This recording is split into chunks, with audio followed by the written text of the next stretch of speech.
Best price we got back to was 11 million bucks. It's got to be 13. We figured it out. I'm not going to change my income stream. Barry, you know me. I'm doing my best here. No, I don't know you. I don't know you. I don't know you at all. Hello. Barry, it's Henry Eisenstein. How we doing? Good, Henry. What's going on? You got 2 minutes for me? Yeah. All right, cool. Listen, I spent the better part of this weekend underwriting this every which way possible. Had a couple multi-hour calls with my client and with the lender, trying to figure out the best way we can figure out to pay you the most money possible. Best price we got back to was 11 million bucks. Cash, quicker close, no BS. Yeah, we did the same thing this weekend, and we feel that 13.5 is the right number. You know, otherwise, I'm not interested. Well, listen, we're so close on this deal, right? We're so close, and it's like, listen, I'm really at 15, and I was coming down to 13.5 already, and that's where I'm staying. You know? Well, again, let's talk about it, because I know you're technically at 13, because the 5 is the payment, the commission, right? That's how we're at. I'm sorry? Because I want to make sure I'm understanding correctly. 13 is technically where you're at, but the extra 500 is so that you're covered on commissions. Well, 3% of 13.5 is a little less than 500. I understand. I'm just saying, but there's a little bit of room there, just to cover that. Well, there's 3%. That's what there is. That's I understand. It, I understand. What I'm saying to you is this: to pay. I got a lot of taxes. I got a lot of things I have to pay. Transfer. I mean, there's a lot going on. What I do with the money's my issue. You know, I understand. Taxes, I fully get that. I fully get that. But look, that's really, listen, I already, just so you know, Friday and this morning, I sent out the plans to 3 contractors so that I can build the thing, Understood. I mean, listen, because I say it like this. I told you the $11 million number, okay? $11 million number is an all-cash deal, no bullshit, okay? Like, we had a very, very seasoned guy, knows the game, this is one of the bigger heavy hitters in the area. He knows the game. He knows he's not going to be able to buy anything like that. If you go look, there's properties and 30, 40,000 square foot buildings that are going for more per square. They're going for the range that we're looking at. Well, listen, Barry. I'm not trying to get you to accept the number, but hold on. Let me just explain something. The $11 million number. Henry, I know you're doing a good job. Okay, you got to do your job for your client and for me. And what I'm saying to you, I don't want you to waste your time, because 13.5 less the 3% is the number. So I'm just saying, listen, 13.5. I understand. Hold on. That's fine. So hold on. I get that. Hold on. Let's take this. Let's take a step back for a second. 3% is 405. Let's call it a flat 400, just for quick number's sake. Okay. So your net number is 13.1. My deal at at 11 million at 3%. I'm rounding numbers, but it's a round net to you of 10.7. Okay. That means we're off by $2.4 million. Okay, we're not off by 50 million. We're off by 2.4. You obviously would want that. 5, but if we're going to 15, we're off by more. So I know, but it's not 15. Cut it. And so I understand what you're doing, but I'm saying if you're not going to come to 13, whatever you figured, at the table cash to walk away with, I'm not interested right now. I get it. I'd rather build it. I get it. I don't have to lay out. And you might as well. Listen. That might be the best decision for you. And if it is, I'm fully supportive of it. And I'm not telling you to take less than what you feel like is good. What I was going to finish is I'll sell it later. I'm not worried, right? I'm not worried about it. Well, listen. Because I want to think about it like this. The other question is does your client have any 1031s that he's doing still? That's where other people that I talk to, that's their goal. So, the exact penny isn't the deciding factor. Okay, so let's talk about it like this, okay? If I was able to get this guy to 12.2, 12.5, and net to you, somewhere in that vicinity, 12 million, 12.2. No, I'm not. Listen, it's got to be 13. It's got to be 13. We figured it out. I'm not gonna change my income stream from I definitely don't want you to. I don't want you to change that. What if we did 90% down cash and you hold a? I don't want to hold it. I don't need a partner. Number one. Number two, I don't know what these guys are going to do. They could leverage the place out. If you tell me they're only going to borrow $5 million and guarantee that, you know, then I might look at it again and consider that. Say that again. I'm not going to have them leverage the property and hold a second mortgage that I can wipe my ass with, you know? No. Listen. So explain that to me again. You said that you'd be open to what? I said that if they guarantee that they're not going to leverage the property, mean borrow against it for more than, you know, which is not going to happen. They're they're financing the deal. Well, they're going to finance Whether they're financing it with their own money or with someone else's money. Well, hold on. So the deal. So again, just so you understand completely, let's just say again, I'm BSing with you, but like, let's just say if we can try to make this number make sense in your head, okay? Because right now I'm ignore your 13. I'm going to ignore the 11. I'm just talking numbers, okay? I understand exactly where you're at. I'm not telling you to take less, but I'm just talking out loud with you, okay? Let's say that I got him to do $11 million down, okay? Or even the 13 or the number, right? We got him a good lump sum of cash down. Henry, I'm going to save you some time. It's cash deal, no matter what the deal is. I don't understand. hold anything. The number, no, I understand the number down. But I'm saying is the price is 13.5, and that includes the 3% commission. I understand. Now, if however they want to do it, I don't care as long as at the closing I leave with 13.1. I understand. That's all. Listen, Barry, what I'm saying, I'm not, listen. Well, that's some other expenses that I have to pay at closing. Barry, just bear with me for 2 minutes, please, because I think I can do this with you, but I just we need to be a little bit more creative than what we're being right now. And listen, I'm just going to do my best. So I'm saying, if I got you a lump sum of cash up front, that makes sense for you. Okay. I'm not telling you what number it is. I'm not telling you it's lower than what you've already told me. I got you a lump sum of cash up front. And then we got you to hold again, a million or $2 million bucks. And then you get that payment of $1 million or $2 million or $3 million in 36 months, right? So you got, let's just say, a good portion, like 90% of it up front, okay? And the remaining portion in 36 months. Is for me to even go back and look at something like that, to hold a little bit of paper. Yep. I can't allow them to encumber the property. Yep. For you know, 10, 15 million dollars, you know? Because what? Because then I'm not secured. But I'm saying, how are you more or less secure if there's less money being, like, if it was only 3 million? My chances. Listen, if they go under, I'll pay the $5 million to the first position lien holder, and I own the property again. Yeah. You know, and I got their $10 million or $12 million. You know, I understand. So that's how I would do it, because I'm secured. But if I'm not secured, I'm not interested. I got it. You know, I see what you're saying. Really, and the deal at 13.5 is a cash deal. I understand. If they want to do financing, we're going to go back to the 15. No, I got it. I don't get it. Listen, think about it. I understand you're working hard on your end. Can I ask make it happen? But I'm not going to do anything different. That's fine. Listen, I'm not asking you to do anything different or anything that makes you feel uncomfortable. So Barry, let me ask you this: how did you come up with the 13.5?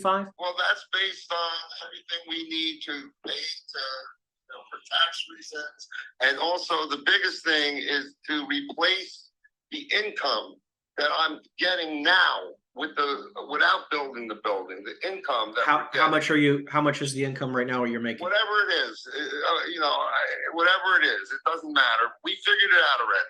The number's 13.5. The number's 13.5. Well, because the only reason why I'm even bringing that up is that if we hypothetically structured it where you didn't lose any income, like let's just say you're making right now 300,000. I'm not looking to do any structure. I don't need people. I'm not relying on anybody. I don't do that. I don't borrow money when I don't need to, and I don't have any loans right now. I have 0. You know, no mortgages on all the shopping centers, all the properties, all the industrial buildings that I own. You know? I understand. And I'm not looking to have any exposure. This is more, you know, otherwise I'll just keep it. No, listen, I listen, Barry, I hear you loud and clear, and I'm not trying to argue your point. What I am trying to say is that if you are more specific, because you mentioned to me, you just said that you want to keep the income that you're making on this property. Yeah, but Henry, I really don't want to do that. I mean, I'm telling you that the 13.5 price is cash. If you want to talk about a small financing, then we're at 15. And we're at 15. So then, okay, so let's talk about fine, ignore the cash price then. Let's say we're at 15. And at 15, how much money on an annual basis do you need to have in order to continue making sense of your lifestyle here? Listen, that's not for you to do. All right. I did that with my accountant, and I'm telling you that 13.5 is a cash payment. Cash number. I understand. I'm saying I might not be. Listen, Barry, you know me. I'm doing my best here. No, I don't know you. I don't know you. I don't know you at all. I'm saying based on, I'm saying you've known me since.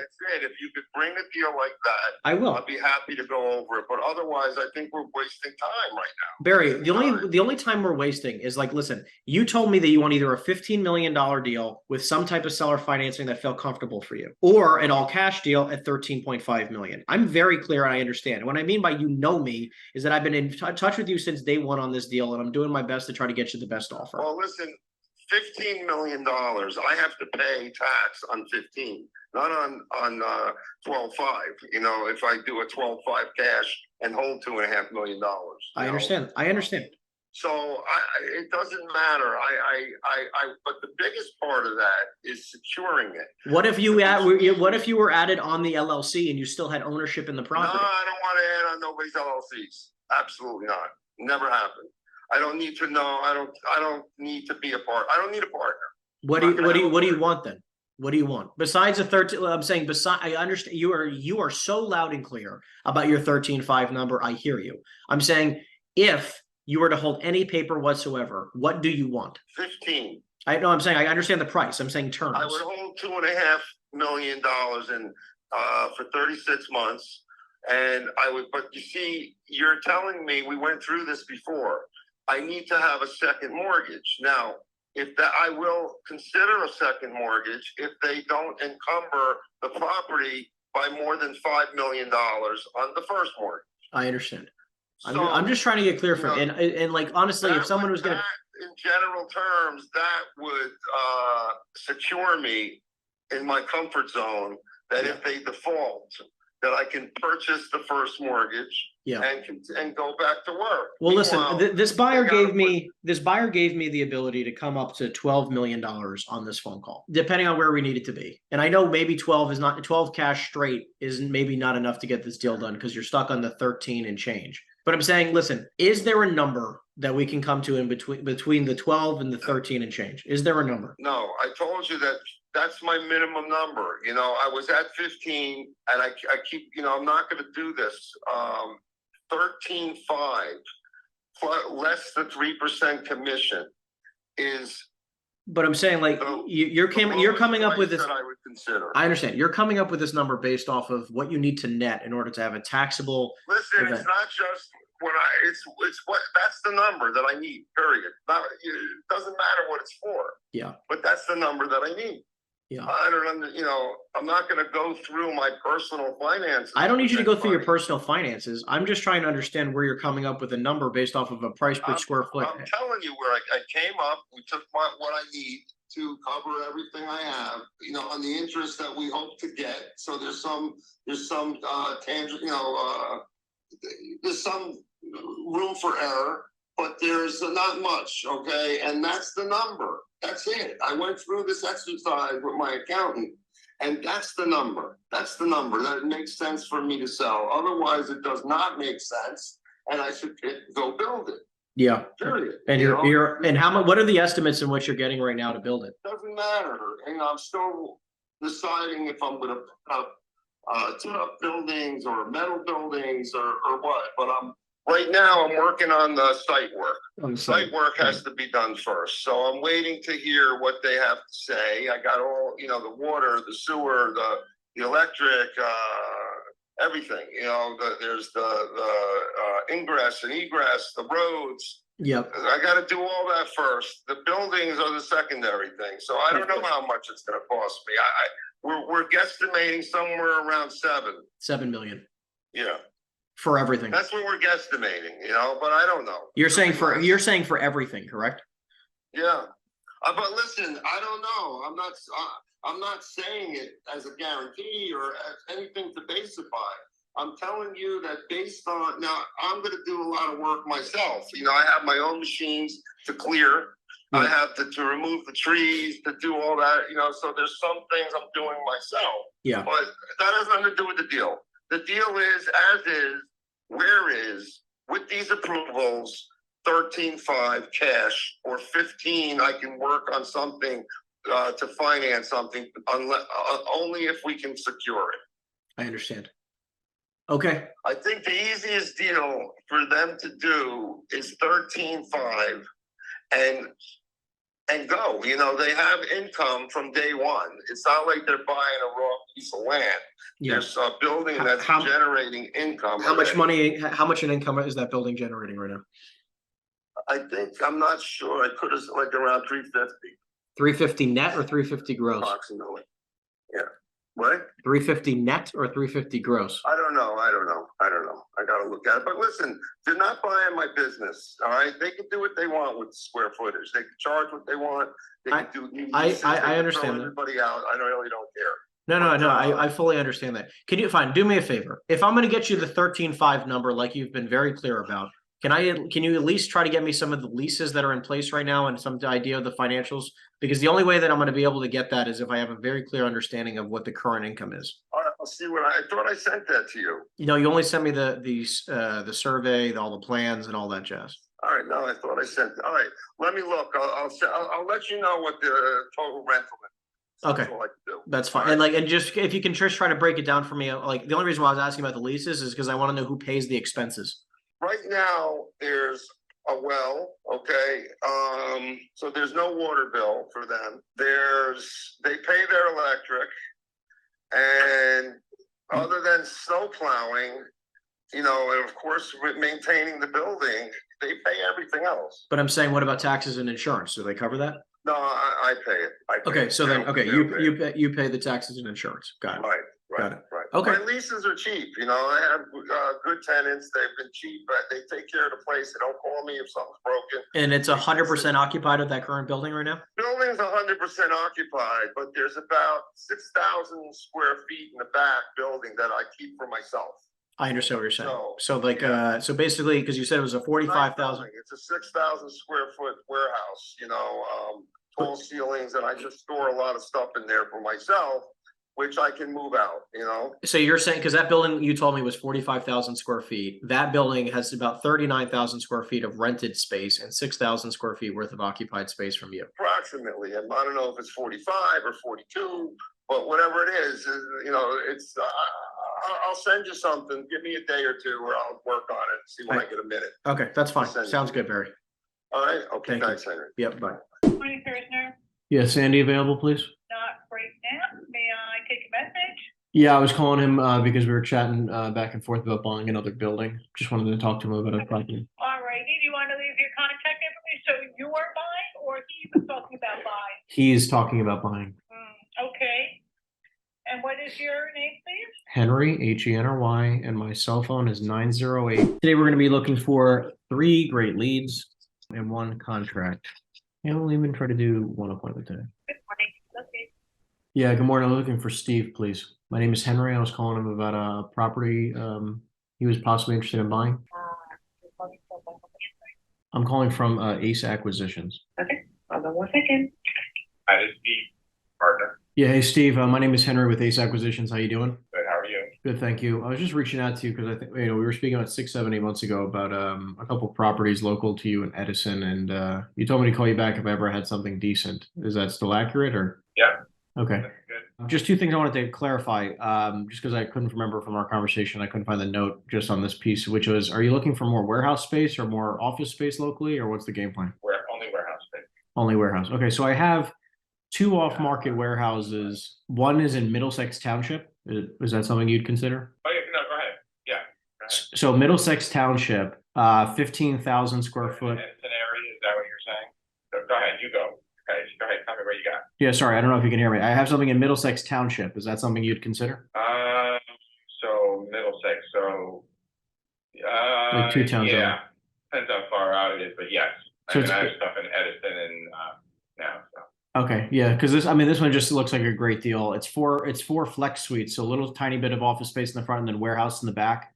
15,000 square foot building, and the seller only wants 1.65. I mean, how do you normally work? Do you want to, you know? I can send you the details. I just It's wanna see fine. what it- Yeah, why don't you send me, let me give you my email. Okay, so hold on 1 second. All right, so we are, let's say, one conversation to one lead. And see if I can get close to a contract written on the live stream. Let's see what we can do. Yeah, I'm sorry. Is this Morris, please? Paulie? Yeah, my name is Henry. I was calling you about the building you have on Cortlandt Street. We were speaking about 6 or 7 months ago, and you said to give you a call back if I ever had anything local in Perth Amboy. Is that still accurate? That is accurate. Okay, great. Just want to make sure. I mean, I don't know if you might be considering selling your property, but I just want to be clear. I thought, my property I'm not selling. Yeah, I figured. In Perth Amboy, were you just looking for warehouse space, or were you also considering multifamily? Depending on what the deal is. We have a few off-market multis right now, a 10, an 8, and a 12. I don't know if that's something you might consider. And it's producing income? Yeah, I mean, all of them have tenants and they're occupied. They're just not, they're not cash flowing like crazy. What kind of cap rates are you at? I mean, this market, it's not great. I mean, we're looking at, between 5 and 6s, 6s and 7s, maybe, at the high end. What are you looking for? Yeah, I'm not looking for those type of situations. I mean, they obviously have value add options where you can add, you can increase the rents over time. Not today's market. I'm not looking for these type. I'm looking for better deals out there for me. Tell me about a better deal. So you're looking for like what? Like what kind of cap rates are you looking for? Yeah. When I look at age, there's always. Yesterday I was offered something for about 11.5 cap on an office combo that is fully occupied. So I'm looking for those opportunities, and I'm even negotiating. And then, but those are the type of deals that I'm looking for now. So like an A plus cap, cash flow day one. Well, yeah, some 7.5 or something like that. Anything else below that is just this time. Got it. Okay. Well, look, what's the best email for you so I can send you something when I have it? I am from Ace Acquisitions. Yeah, that's well, what's happening with that property? We kicked it around a little bit.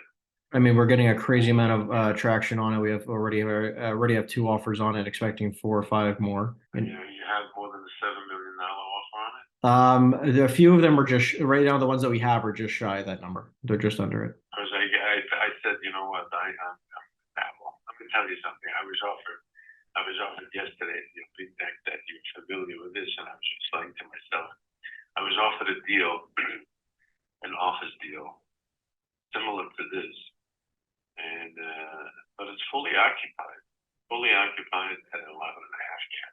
Is that wild or what? Fully occupied at 11.5 cap. That's right. And all I have to do is write the check. Yeah, I mean, I definitely understand. There's people who. That's what happens in the market. Yeah, but understand, like, but how much are you paying per square foot on that building? 150, but it's income producing. It's a Class A building. Okay. There's a difference. There is and there is. There are all kinds of deals out there. Yeah, but I'm just saying, like, okay, because at 100, I think I know what building you're talking about. That one's offered for 30 and change. Which one is that? The 11.5 cap you're looking at right now. It's like 30 million. Okay.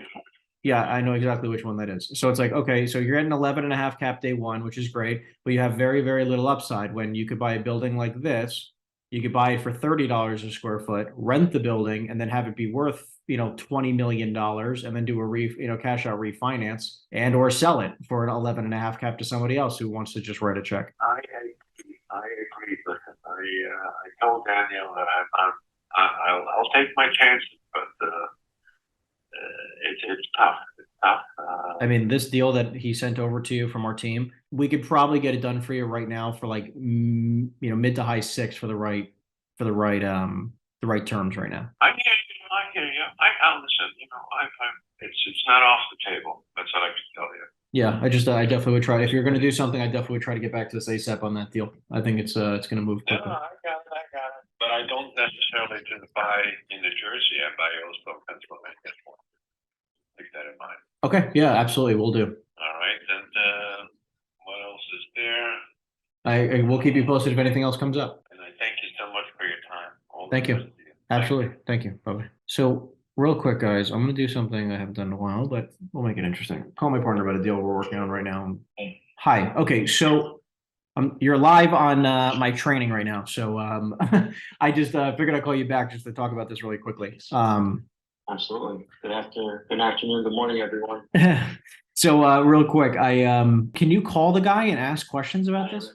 I already called to ask what the updated lease terms are, as well as the what the net income actually is, because this is stating that it's 1.1 million. What is he saying? So is that accurate?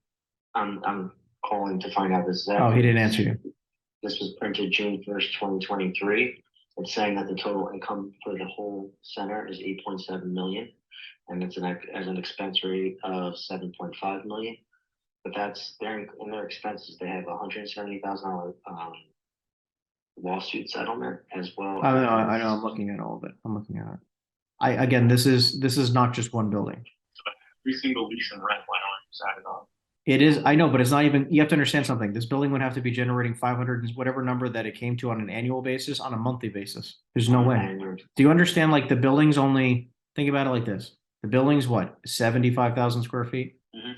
So think about it. It's bringing in $8.7 million divided by 75,000 square feet, Joe. No one's paying $116 a foot. Okay, so this is where is this numbers coming from? Is what I'm trying to find out. I understand. So this is several buildings that he probably has in a huge portfolio. I mean, there's just, you know what I mean? Like, it's asinine. Divided by even at, let's say even at $30 a foot, that's 290,000 square feet. Something's not being accounted for. At $15 a foot, it's 600,000 square feet. Where are we coming up with that? Yeah, I have building one, so. Coming from security. What? It's coming from security, What's coming from security? all this income. It's not from security deposits in 1 year. No, it's rental. I'm saying something. That's rental. You have to know. Anyways, call me back when he calls you, because obviously, like, there's no way. Yeah, I got you. All right, I'll talk to you soon. Bye. Right, bye. Okay, let's keep rocking. I'm getting a place in Florida, so I'm going to be down in the Miami area starting September for a little bit. So if you guys know anyone in the Miami area that I should meet up with, let me know. I'm also going to be expanding my a couple different projects into, like, I want to start focusing on the Georgia market and the Carolinas. I have a client who's looking for 50,000 to 300,000 square feet worth of warehouse. So we're calling very, very large warehouses. An old list that we have of warehouses. Some might be a little bit smaller, but. Hey, Abraham. Hello? Yeah, Abe, my name is Henry. I was giving you a call about the building you have on Centennial.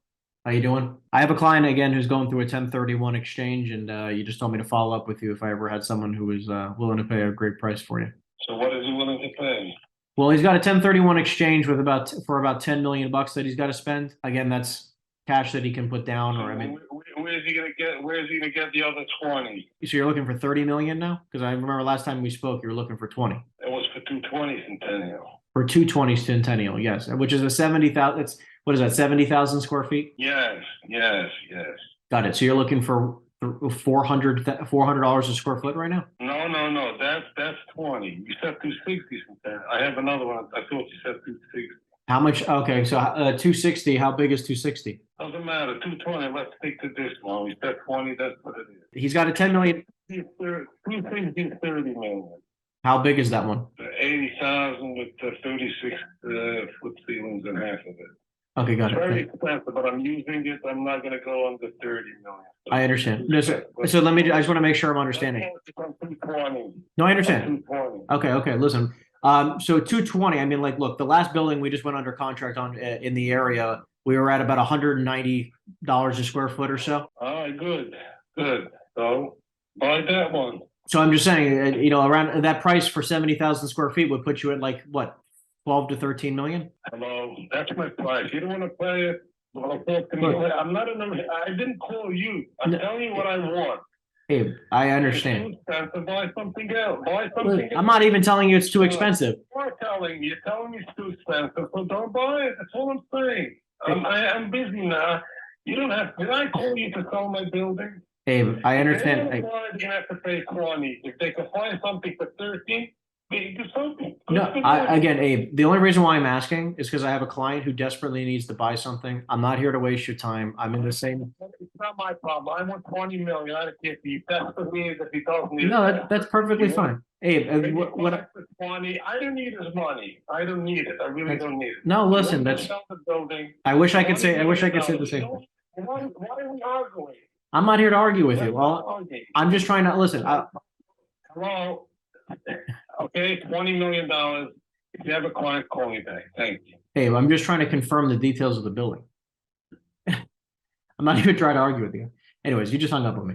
So also just know that like, no matter how good of a person you could be on the phone, some people are just incredibly frustrated and don't want to talk. I was just trying to confirm the details of the building. And when he said this price per square foot, I was like, the numbers don't add up. And by the way, he told me 25 million and I said 20.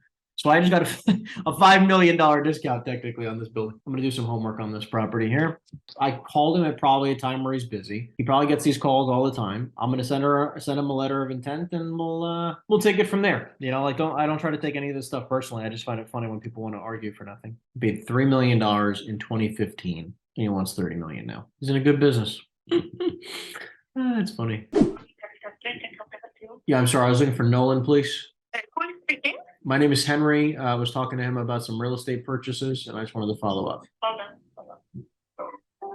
on. Anyways, the beginning of my career, I'd be speaking to somebody, and they're like, "Oh, I want $20 million for my property," and I'd be like, "Oh my goodness, this could be it. I'm gonna make a gajillion dollars," and blah blah blah. Now it's like I know how to run numbers so quickly that like I already know that it probably doesn't make sense. It's like someone who has $1 million property who wants to sell it for 3 million. So it's like, why am I don't want to get excited. I don't want to think about anything. It's just, guess what? I'll follow up with him over time and maybe, just maybe, he'll sell it for a halfway decent price down the road. Hello? Yeah, hi, Nolan. Yes. Yeah, hi, Nolan. My name is Henry. I was calling you back because we spoke about 6 or 7 months ago about a property you own in Middlesex, and you said that you weren't interested in selling your property, but if I had anything else local to bring it to you. I don't know if you remember the conversation, but I have an off-market flex building, a little bit of office in the front and warehouse in the back for a pretty great price. It's very, very, very under rented and half vacant. So I don't know if it's something you might consider buying in Middlesex. Under rented? Drastically, like you wouldn't believe. What do you mean under rented? That's not a good thing, is it? Well, I'm saying obviously the income is not great, but I'm saying like the opportunity. There's 4 total flex suites, total of 15,000 square feet. The guy only wants 1.65. Oh, it's actually bringing down the value because he doesn't have the rental. That's why you bring that up. Yeah. Value there. Exactly. There's major Yeah. value add opportunity here. Exactly. Where is it? Wood Avenue in Middlesex. And how much space is it? It's 50. He has 15,000 square feet. How much space is that? So it's a little bit of office in the front and then mostly warehouse in the back. Is it a new building? No, it's not a new building at all. It's Not a new building at all. no, it's like it's obviously it's a much older building. New building. I would definitely update it to try to get premium rents. But again, you're buying it at like a little over $100 a square foot. You can spend, $10 to $20 a square foot to renovate, and I think you'd be in a good position. I mean, what I get if someone would occupy that space, it would be a fair market deal. What would I get for rent? Yeah, so you could. Like, could you put it to? I mean, how do you figure that out? Yeah, so market rent is probably around $15 a foot, somewhere in that vicinity. $15 for rent. It's a 15,000 square foot building, and you'd so you'd be bringing in 225, very minimal expenses because it's everything's separately metered, except for water taxes and insurance. So at a 30% expense ratio, at a 6% return, I mean you're looking at probably adding in at least $1 million plus in value minimum. If that's to rent it. Yeah, no, I mean I know you could rent it. I like that it's small office in the front so that someone who needs warehouse space can have like a little setup in the front and that's it. Like, they don't need a lot of office space. And I can't have multiple tenants in there, right? It's like, no, you can. You can. That's what I'm saying. There's 4 total flex suites. What total flex suite? So it's like warehouse in the back and then office in the front. And it's only a 1-story building, so it's pretty easy. With ceilings in this place? Yeah, I mean it's not it's not like 20 or 30 foot ceilings. I mean like it's a 1-story building. Oh, so I can't just manufacture it. I probably would say no, but I mean there's some. This is all office space essentially. I mean, you can warehouse space, but it's all You have a drive-in, you have a warehouse couple, space. you have a couple drive-ins, like on the sides, you'll see, if you look up 205 Wood. I mean, yeah, I'm sure there's some interesting points to this, and I am interested myself. You know, I don't know. I mean, I'm not like, this would be an investment type of a situation, and I don't know much about it. Well, yeah, let me email you a little bit about it. Take a look at it. You know, they're looking to do something ASAP, but just appraised for 1.8. I might even be able to get it for you for like 1.6 even, you know, so you're buying it with instant equity. I mean, I know the seller well, and I'm just helping them sell it, right? I'm a commercial broker here. Yeah. What's the best email for you? All right. All right. We got a couple new buyers today, which is nice. So this is a laundry list of people that, like, you know, we haven't been able to get on the phone with. To some extent, we've got them on the phone once, haven't been able to get them on the phone again, doing our best to try to keep stirring the pot here. We're 41 minutes in. We only have 29 dials because we've had some decent conversations with people. Forwarded to an automated voice message. But we also only have 8 conversations today. So let's try to bump that number up. Those 15 conversations, 3 leads. I mean, we've got 4 technically, we got 4 leads today. A buyer, 2 buyers, 3 buyers, and a seller. Hi, Kevin. I'm sorry. I was looking for Chris, please. Okay, we're gonna say calling. My name is Henry. I was calling him back about a property that I have available in town. Okay, hold on 1 second. Hello, it's Chris. Yeah, hi, Chris. My name is Henry Eisenstein. How you doing? What can I do for you? Chris, I was calling you back. I think you were speaking with one of my sales reps, like, I don't know, 6, 7, 8 months ago, about possibly looking at buying any off-market commercial properties in the local area, warehouses or anything like that. I don't know if that was still the case, so I just wanted to call you back. I was looking to buy.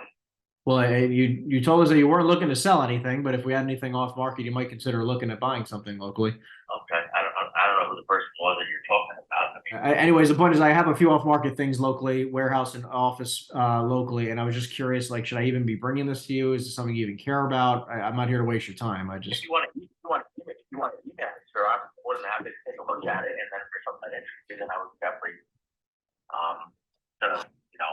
want to look at it with you.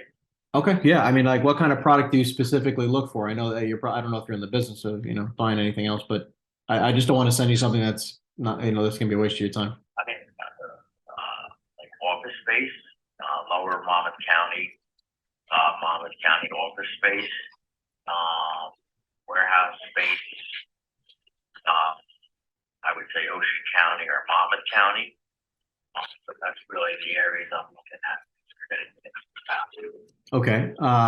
And then in regards to those types of properties, how big are you looking for? Because I, again, just want to make sure I'm sending you exactly what you're looking for. You can send me whatever you got. That's fine. Is there like a too big or too small? No, just send me what you got, and then I'll let you know if I want to look at it. Okay, that's fine. So office space, Monmouth County warehouse, Monmouth and Ocean. What's the best email to kick it over to? Again, Pam speaking. Can I help you?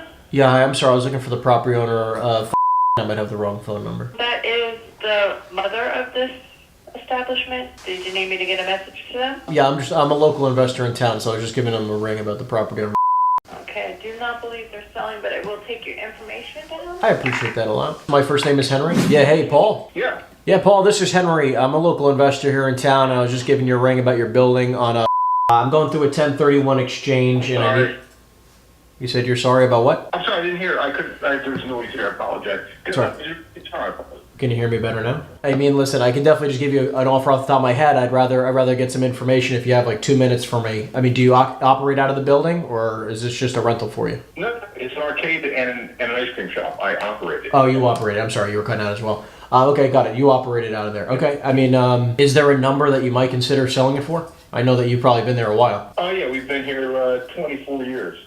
God bless. So, did you plan to operate it another 24, or was selling it possibly part of the game plan? The revenue that we do out of the property plus the property, we're probably plus $3 million. So I can understand that it's probably, unless the number is a pretty sweet figure, it probably doesn't make sense. totally. And then, I mean, was I it... don't want to waste your time and mine. No, of course. I mean, was it totally out of the question that you would just consider selling the property and then keeping the business and just renting it back, or was that not something you'd even consider? No, I could consider that. That's a possibility. Yeah, you know, obviously, if you have such a successful business there, I wouldn't try to get you to sell the business. I know for a fact, my partner and I specifically focus on investment properties. We'd rather you stay. We'd like for we'd prefer that, not have to go look for a tenant.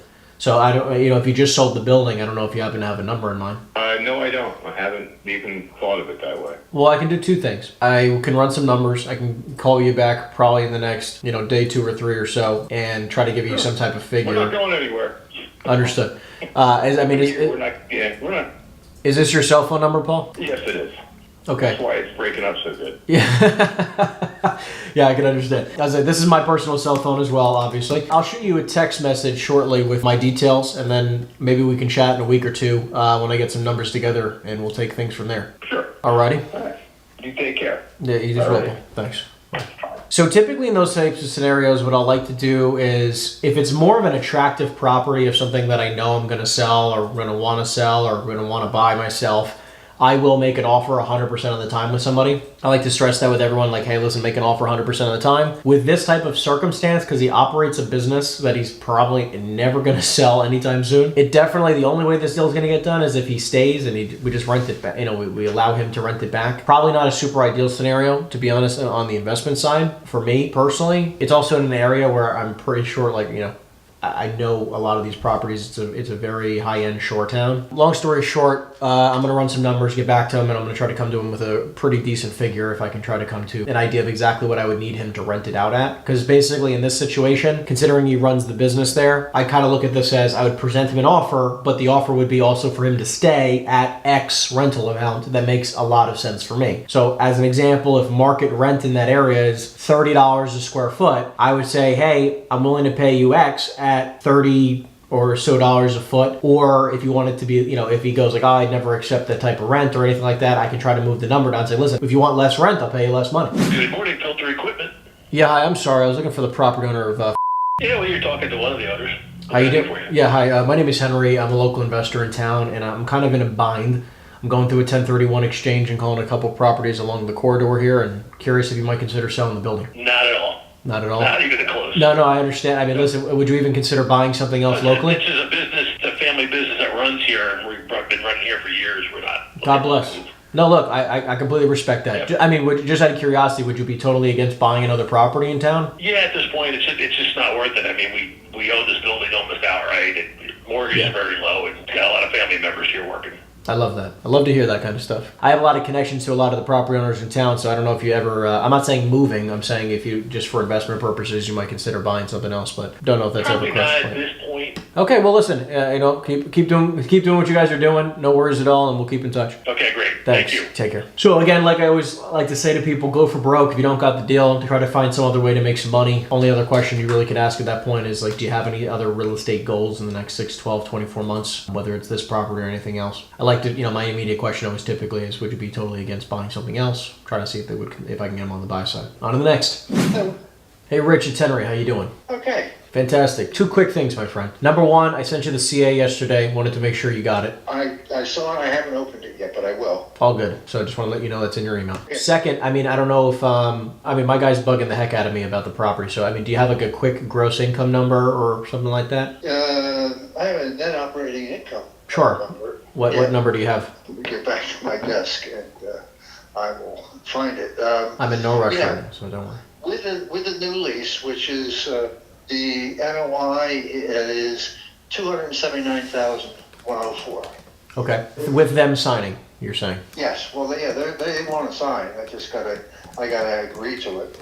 Any reason why you haven't already? It's one of the largest ENT groups in the country, and they're partnering with Penn Medicine out of Philadelphia. Okay. And Penn Medicine wants to use their lease, and I said, well, I'm not totally against that, but I have to see it. So I'm waiting for them to send me their peculiar lease. Got it. My guy's incredibly interested. Try to see if we can do something. So I'm not really interested at the price he's offering, but well, look, he's getting closer.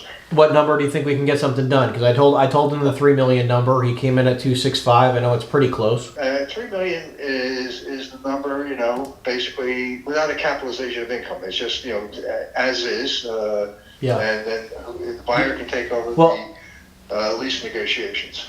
Got it. Do you think you can do 2.8, somewhere in that range, and just get this done? Well, it all depends. If he wants to, It'll be as is. If he's basing his price on the current leases, no, it's not going to work. I mean, again, I wouldn't say it's based on the current leases, but yeah, I mean, again, you don't even need to sign the new lease. I mean, obviously, it wouldn't be contingent upon that. We could work with them, or if you want to sign the lease, sure. I mean, there's obviously. It's a 7-year lease with options. The only thing is they want a lot of tenant improvements that are going to cost money. And the question is, am I going to do that? If I do that, then the price goes way over $3 million. No, I understand. Well, listen, let me see how close to that $3 million number I can get, and then just curious, real quick, how much tenant do they have a rough number of tenant improvement? Yeah, it's a complete refit of 5,200 square feet. So we've agreed that to cap it at $500,000. They're going to pay 3/4, and I'm going to pay a quarter. Okay, so $500,000, you're going to pay a quarter, so $125,000. Right. And Okay. then the other $375 gets packed into their lease Okay, got it. And when are they going to pay that off? over 7 years. Over the the term of the lease. Got it. So it's really like a 30-year lease. I mean, sorry, a 7-year lease minus at the $30-something a square foot that you were talking about, Right. minus the $375,000. Exactly. Got it. Okay. Understood. So I'm going to see how close to that $3 million. That's why I didn't send back the NDA. I got to look at that first. I want to make sure it's not a commission agreement because I'm not going into commission agreement. It's not a commission agreement. No. Understood. So yeah, let me see how close to that $3 million number I can get to. I know we're going to be pretty close. And that just last thing, really, to make sure I'm just understanding something. You said 275 net operating. 279 net operating income. That number includes all the money you're paying back in that TI. Yep.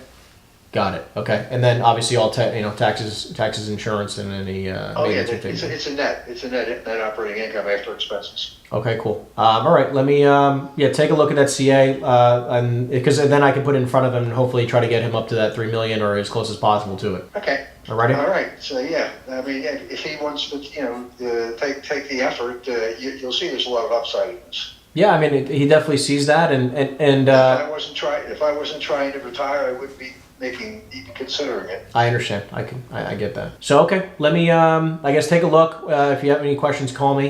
And then we'll try to get this hopefully taken care of. Okay. Okay. Thanks, Rich.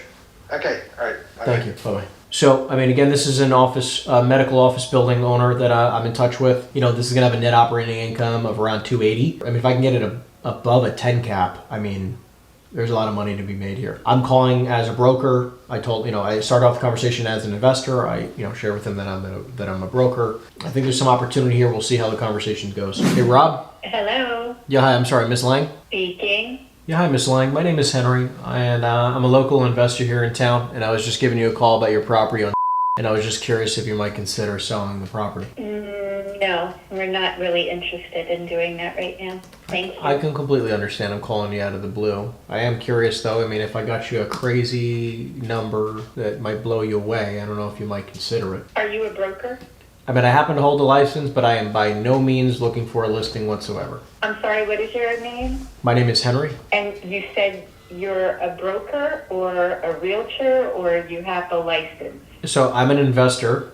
However, I'm an investor, You're but an investor. but I happen to have a real estate license, full disclosure, but I am absolutely not looking for a listing here. I mean, are you looking to list your property for sale? I can refer you a great person. No, I would actually list it myself. I'm a realtor. Okay, nice. I mean, well, listen, I'm constantly looking for properties, on the island here, and if you have any fantastic investment opportunities, I'd love to take a look. So you have an interested buyer, is what you're saying?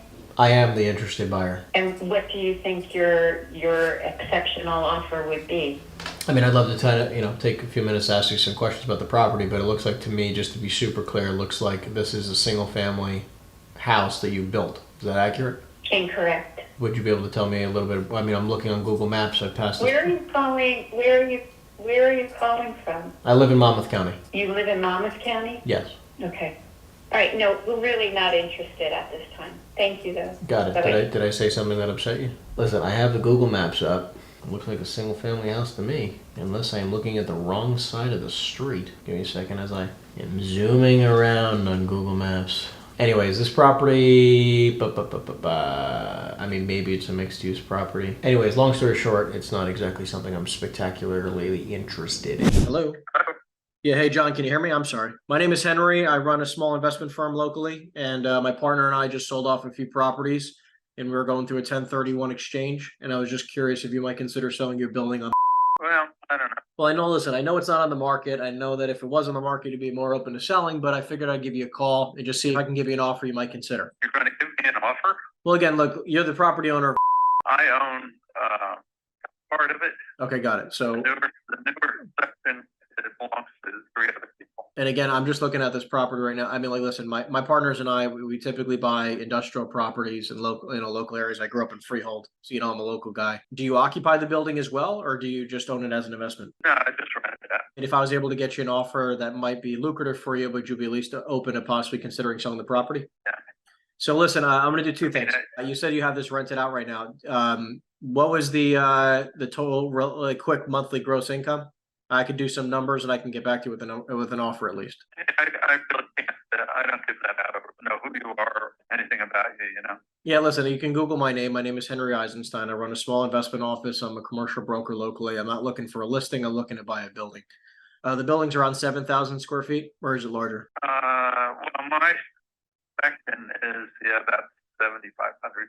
Got it, 7,500. So, I mean, if I got you an offer somewhere around, 800 or 900,000, was that even something we could have a conversation about? Yeah, that would be on the very low side. I'm not looking for a lot more than that, probably like $1 million or something. Okay, so then what I'll do is this. I'm going to talk to my partners, and I'm going to try to get you something in writing. At least this way you and I can have a conversation. I know that, we could do some due diligence this way. You and I can get to slowly know each other. I'm not here to be, I'm not here just to waste your time. And again, I'm not looking for a listing, though I do hold a license.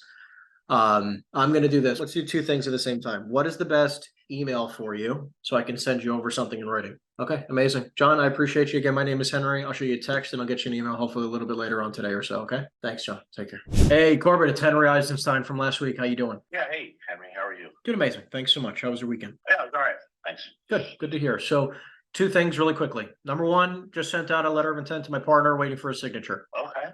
So we're gonna get something in writing and over to you. The other thing I wanted to confirm, is there any way that you can send us over any of those financials or anything? Yeah, I can. I just unfortunately I couldn't get it done last week. I think was it Thursday or Friday? Yeah, it's all right. All good. I'm just in the car now, but let me put something together and send it over to you. Perfect. That's fine. Yeah, because I don't know how'd you structure an LOI just based on a assumed NOI or something like Assumed that? LOI, assumed square foot. I mean, like, I know that you and I were talking about a 72,000 square foot building. Tax record shows 62,000. So I don't know if I misheard you or something. No, it's 72. Okay. All right, great. Perfect. And then, so I mean, basically I took a lot of notes from what our conversation was. I could do obviously a lot of digging online, but we basically went off of a few things that we talked about last week. I know the building very, again, I had been to Bear and Birch probably 300 times. So what do you think of it, man? You like it? Let's just, Listen, man, it's funny. At the very, very beginning, the first time I went, I thought it was really weird. And then after going back a few times, I actually really enjoyed it. Yeah, I know. I've been wanting to go check out their plunge pool. Actually, you'd love it. You'd love it. We should go. We should go one of these next few weeks. It's a good time. For sure. It's funny. It really got me into going into the sauna more frequently. Consistent thing. Yeah, it's good for you. Definitely. It's when I don't know if I told you this, but when they came in to rent initially, we were sort of like, all right. I get it. Totally on the up and up, I think so. No, they're doing a great job. I actually enjoy that location more than the Marlboro one. Oh, they have multiple. I didn't realize that. Yeah, they have two. They have one other location. But yeah, listen, I'm gonna get you something over to you shortly. What is actually I didn't get this for you last time. What's your email so I can kick it to you? One, you have an offer right now that you're reviewing, right? Which was 13.25. I have a smidge over that for our offer. Basically, I kind of structured it where my buyer's paying me the commission on top kind of thing. So this way, it's a smidge over plus because again, just to clarify, the 13.25 that was, and then the 13.25 is the total offer. Then you're paying a comp on that, correct? I'm just a pretty transparent guy. Man. No, that's fine. I'm the same. I'm the same way, which I appreciate. I really don't want to sell the building. It's a fucking great property. But my partner does want to get out, wants to go do something else. So what happened was he got that offer or we got the offer, and then after that offer was received, we found out that what the largest tenant was leaving the building, which allowed for pretty good. You got a pretty good upside in rent quickly there. So I think if we go back out, I think we do better. Anyway, that's kind of where we are right now. So you just have to call like right in the middle of it. So Sure. No, understood. Because like basically the way my offer is going to be set up, and you'll see it in a second, is hold on one second. I just want to make sure I'm hearing this number correctly. Yeah, so it's a net to you of 13.3. Yeah, I got you. Cool. So after, and then my commission's on top. So it's a $14 million offer with the comp being paid by my buyer. They understand the game. They, I kind of broke everything down for them in the way also, like, just because like we're fast movers. I'm also a commercial broker. So like, I'm in the game at every angle. Which if possible during let's just say we get into contract quickly, because it'll be a $250,000 deposit. We like to move fast. We're, no BS people. What we try to do, if you're open to it, is also list that property for release, so we can try to get that rented as soon as possible. Yeah, I mean, God, I got a waiting list of people. Oh, I'm sure. And listen, if you have people, I mean, like we're not open, So so I'm gonna get that over to you shortly. I should have my partner's signature on that momentarily. All right, great. I'll look forward to it. As soon as I get it, I'll get back to you. Cool. You're the man, Corbett. Thank you so much. Speak to you soon. Bye. Okay, cool. Yeah. So anyways, like we spoke about a deal. Great property, by the way. We'll see what he can do. And we're making an offer on it, and we'll see what happens. I mean, like, he's got a little bit lesser of an offer. I have some room in my commission, like, that's why we do what we do, just to kind of make it easy on all ends, right? So we can kind of control the deal as much as possible. Hello. Yeah, hey Gary, it's Henry again from last week. How you doing? Hey, bud. Yeah, I'm good, man. I'm not interested, but thank you. I know you told me you weren't interested, and then you told me that if I got you an offer at 500, you can probably think of something about getting something done. Did you get it done? My partner wanted to come in at 470. Yeah, I'm not sure about that one. Well, listen, let me do two things. I'm going to get an offer in your hands so you can at least say, yes or no to something. And then listen, maybe you get me a counter. We can meet somewhere in the middle. We can try to make something happen. But really quickly, I know last time, because you were in a rush last time, do you have any type of like rough gross income on the property, like an average rent per unit? Well, it's one unit's 1,100, and I haven't been raising the rates on it since I've owned it. Okay. But the other apartments are like 850, but I know I can get 1,000 each for them because I can. Yeah, no, hold on. So 850 times 4 plus 1,100. So you're at roughly $4,500 in rent per month, correct? Correct. Okay, got it. And then do they pay you all utilities, or how's that broken down? They pay I pay the water. Got it. So you pay water, taxes, and insurance. Yeah, correct. Got it. And then the tenants pay electric and heat, I'm imagining. Okay, cool. So I'm going to break this down a little bit. Do you have an idea of roughly what you pay in taxes and insurance? Just ballparking for me? No, I don't do any of the. I own a few properties. The girl in my office handles all that. So honestly, I couldn't tell you nothing about it. It's okay, Gary. It's okay. I'll do some digging. All right, listen, why don't I do this? What's your best email so I can at least put something in front of you? Cool. All righty. I'll put something together for you in writing, and we'll take it from there. Sounds good, man. Thank you. Take care. Bye. So he's got a little teeny 5 family, probably worth maybe 600 grand, maybe a little bit less, 550. So I offered him 470. Maybe I get locked up for 480, and then I can try to make the difference. That's the game plan here. And listen, if I only make 6%, on 500 grand, 30 grand, I don't really care. There might not be a lot of room here. So anyways, that's just what we got going on. Hey, Dahlia, how are you? Good. How you doing? Wonderful, thank you. We spoke about Delafield last week, and I told you we can discuss some offers or discuss some terms sometime next week. Is this a good time for you? Okay. What are the terms? I told you make me an offer. Yeah, so that's why I called you back. I wanted to call you and kind of discuss some things with you. So I can definitely get you a little bit higher than the 1.5 like you were talking about. However, it would be a seller financing deal where I would put down 10% of the purchase price. You'd finance the rest at around 3% interest only. 3%, just forget about it. So then what interest rate would you consider? 7%. What is the bank giving out now? You have to pay the thing. Well, again, think about it like this. If the bank is willing to give me 6% interest, because that's what I can get from the bank right now. Like the whole purpose of seller financing is so that I can get a little bit better interest rates than the bank, because it doesn't make sense to get bank financing. Then go to the bank. I am not going to tie my money for 3% when I could get interest is 5.5% from the bank. Okay, so if you were, would you consider doing 5.5% with me? No, I'll consider doing 7%. Got it. Okay. Okay, I So- don't have access to my money otherwise. 5.5% have access to my money. Okay, so then let's just say again, just to be clear, if I was able to get you an offer like let's say 1.6, 1.7 million, I could give you 10% down, and then you would hold the rest at 7% interest only. Correct? Yes, minimum, right? Got it. Okay. Let me do some number. Would you be able to do actually just one thing? Because I want to be able to put something in writing so you can at least review it. What is the rough gross income on the property so far? Oh, I don't have to, 1 second, let me do it down there. It's 1, 2, 3, 14. Okay, 3 studios, 3 of them are 14 each. Hold on, say it again. You said 3 studios?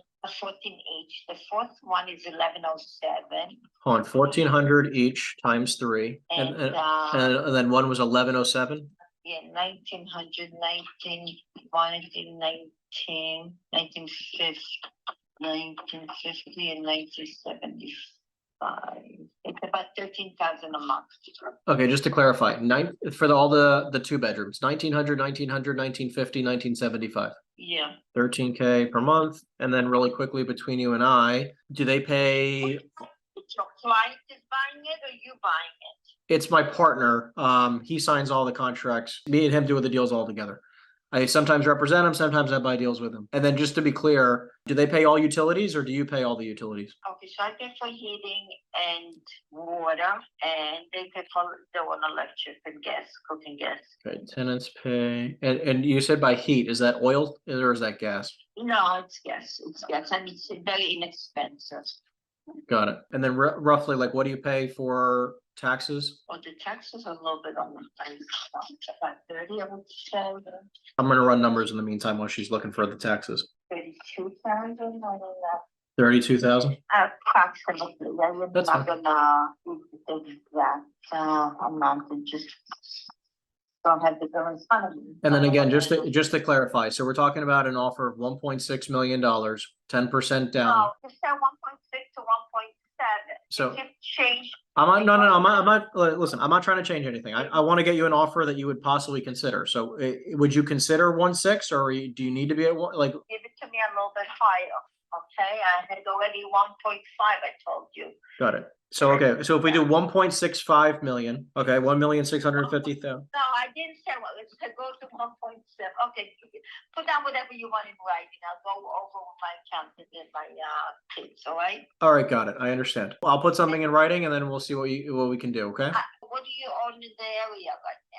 I mean, this would probably be the smallest property we own. We're making offers on properties that are like 30 to 200 units, but I definitely like an 8 family in the area. So I'll send you an email. I have your email here. Do you have anything in New Brunswick? The only other thing that we have in New Brunswick right now is a bunch of small, like 4 families and other things. Like we're actually about to get into contract on a 38 unit in the area, which I like. In 4 families. Do you want another 1030 exchange? I have a 4 family, make me an offer on it. Okay, what's the address? Do you have an idea of what you'd want for it? Try close to $1 million. The problem is that, like, listen, like, I'll give you an example. I bought these each 4 family for 450,000 each. No, you won't get them anymore. That was how long ago? That was 6 months ago. No, it's a double lot. Again, like, listen, I how many bedrooms are in each unit? 2, So it's 4 2-bedroom units. 4, and they're huge. They're not normal size bedrooms.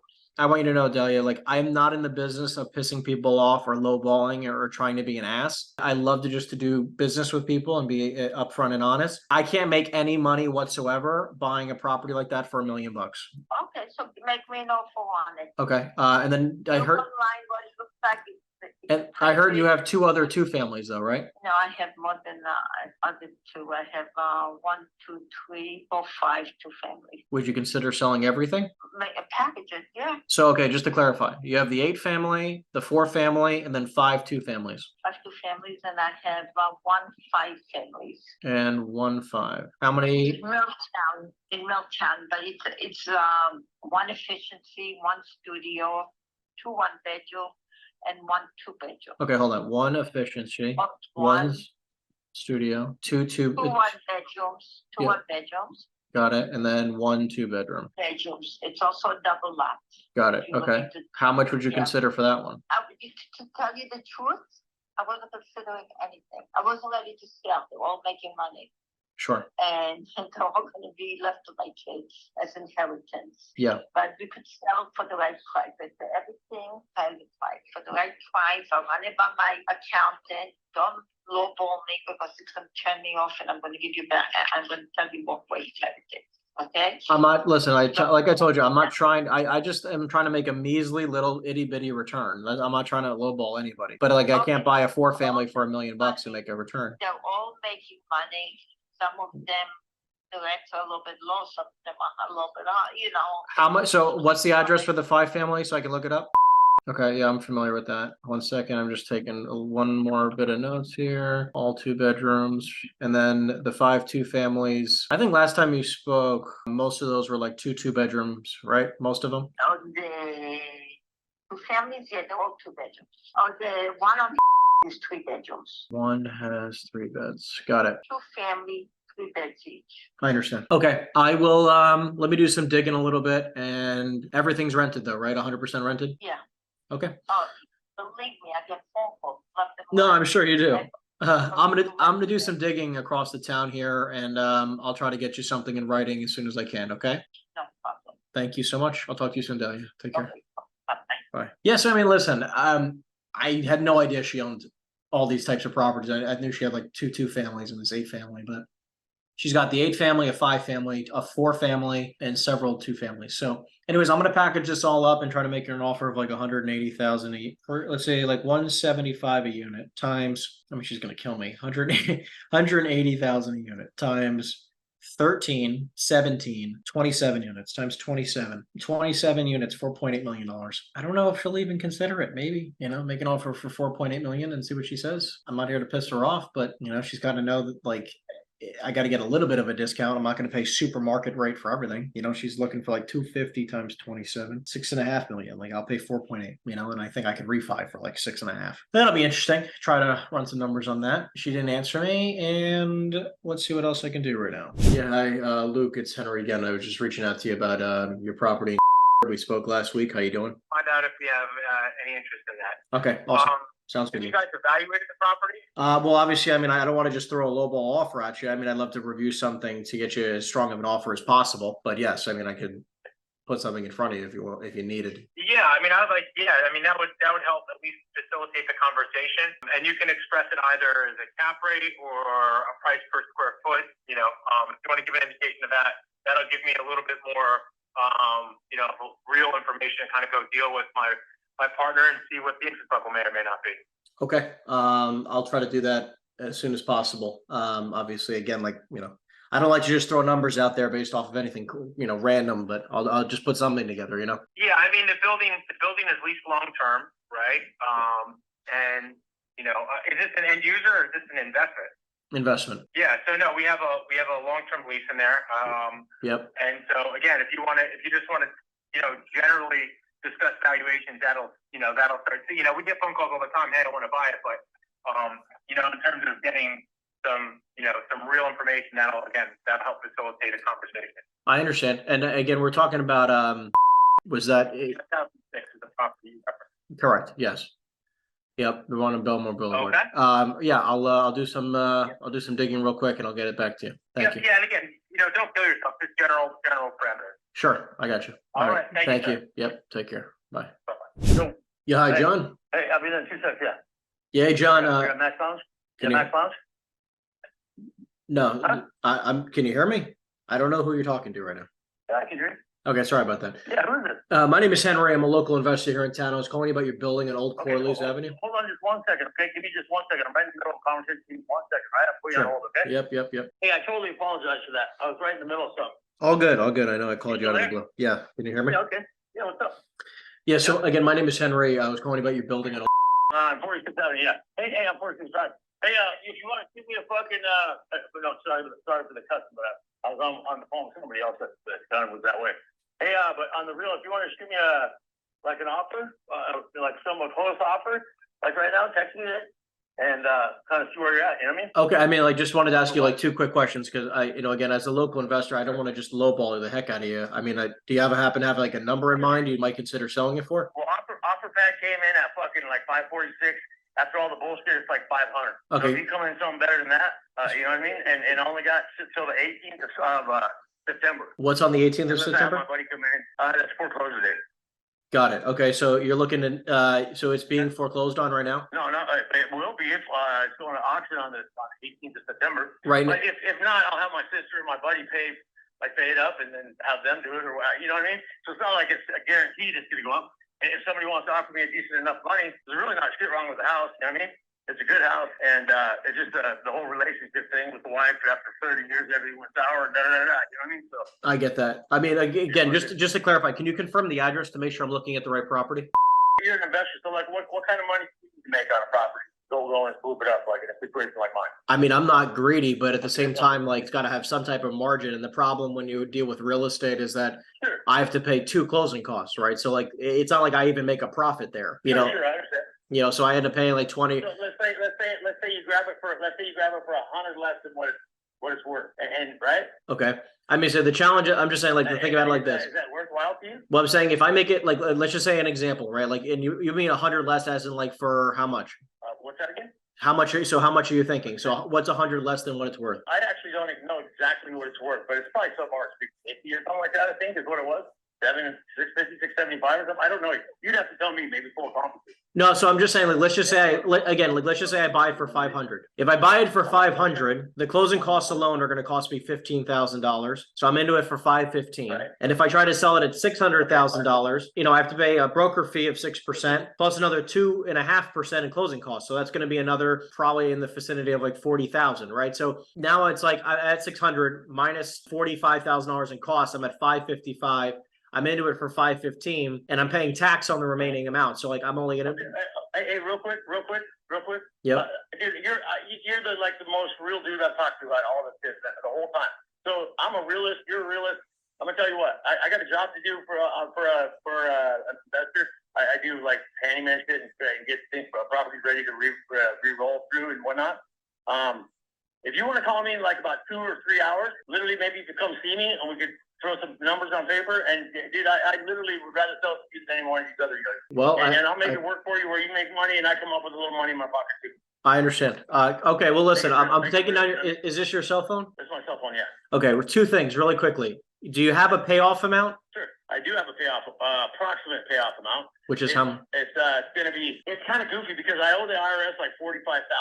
So that's going to come off the top. It's $290 is what I owe on the house. Okay. We have, I think there's 1 credit card attached to it, and then the 40 or 50 grand for the IRS. That's going to have to get paid off too. So what I'm saying is like, okay, so you need $290 for the payoff plus an additional. I'm just trying to understand. So your loan amount on the property is $290? Yes. Okay, so 200. Hold on, I'm just taking quick notes. 290,000 for the loan. Then you have how much for the IRS? Well, let's just say 50. 50K. I think it's 43 or something, but let's just say 50. That's fine. And then the credit card you said is also attached? Possibly, I don't think there is, but possibly 20 on a credit card. And then how much money do you need to make in order to make sense of this? You know what? Let's talk about that. Well, let's talk about that. I got a couple things going on right now. Okay, well, I'll call you back in a few hours. That's fine. Yeah, call me back in like 2 hours and let's talk about it. You got it, John. Thank you. Or you can make some money and I could have some money in my pocket to go do my thing and so on and so forth. You got it. Sounds good. All right, thank you. Thank you. Bye. So essentially what just happened was that I got someone random on the phone. Okay. Just got somebody random on the phone. And they don't even own the property that I was calling about specifically, but got them on the phone and they randomly are going through a foreclosure on their own primary residence. They gave me all the contact information, gave me the situation. I'm going to call them back in a few hours. Now the question is really just going to become like how much can I actually get this for and how much is it worth? Forwarded to an automated voice message. Because the challenge is here, Phoenix, Arizona is actually a market I happen to know. I happen to know the area. I happen to have a friend in the area. So the question really becomes, what can I get it for? Like, how much can I buy this property for where he's happy, I'm happy, you know, everyone makes enough money to make sense of the deal. Because I mean, if he's got a loan of 290 plus that, I mean, like even 400 might not be enough to buy this property. So anyways, I'm gonna do some digging, right? Because, you know, again, if it's worth 600, 600, I might be able to pay 400 or a little bit less under, or like maybe like I want to get it for like 375 is my goal, because I could probably sell it for 400 or 425 to an investor. They'll put 70 grand into it, and then they'll sell it for 600 if it's worth 6. So I don't know that answer. Okay, so what I'm doing is I'm basically coming up with like a quick map around that on Zillow. I go to recently sold, and I'm going to do 4 bedrooms to 5 bedrooms, and I want to look at all these houses that have sold. So gorgeous, updated, like beautiful updated properties are selling for 700 grand, maybe 8 if it has a pool in the back, which I cannot tell. Hello. Yeah, hey, Tom. Yes. Yeah, hey Tom, my name is Henry. I run a small investment firm locally, and my partner and I just sold off a few properties. So we're going through a 1031 exchange, and we're looking to move some capital around for tax purposes. And I was just curious if you might consider selling the property you have on. At what price? That's why I'm on the phone with you, my friend. I wanted to give you a call and kind of see if you happen to have a number in mind, or, you know, listen, I'm an investor. I'm not trying to beat you up on price or anything like that. I gotta move some money. So like, it kind of just is what it is price wise for me. You have a number in mind? No, because I've not had that for sale. No, I understand that. I understand. I mean, do you occupy the building, or are you an investor yourself and just looking to get a return? Occupy it. Oh, you occupy it. Okay, great. Well, again, like the good thing is I'm not looking to occupy the building, so I could keep you in place, not have anything change. I could just give you, a bunch of cash for the building. This way, you're in a good cash position. To clarify, How much? well, that's what I'm going to run some numbers, because I don't want to just lowball you. That's not my intention here, and have you hate me, because I definitely need to buy something with my partner. Just to clarify 2 things with you. I see here online, based on tax records and everything else, it's about 46,000 square feet, correct? 50. It's about 50. So you added on square footage? Sorry, you said it's about 50,000 square feet, correct? Yes. Okay, great.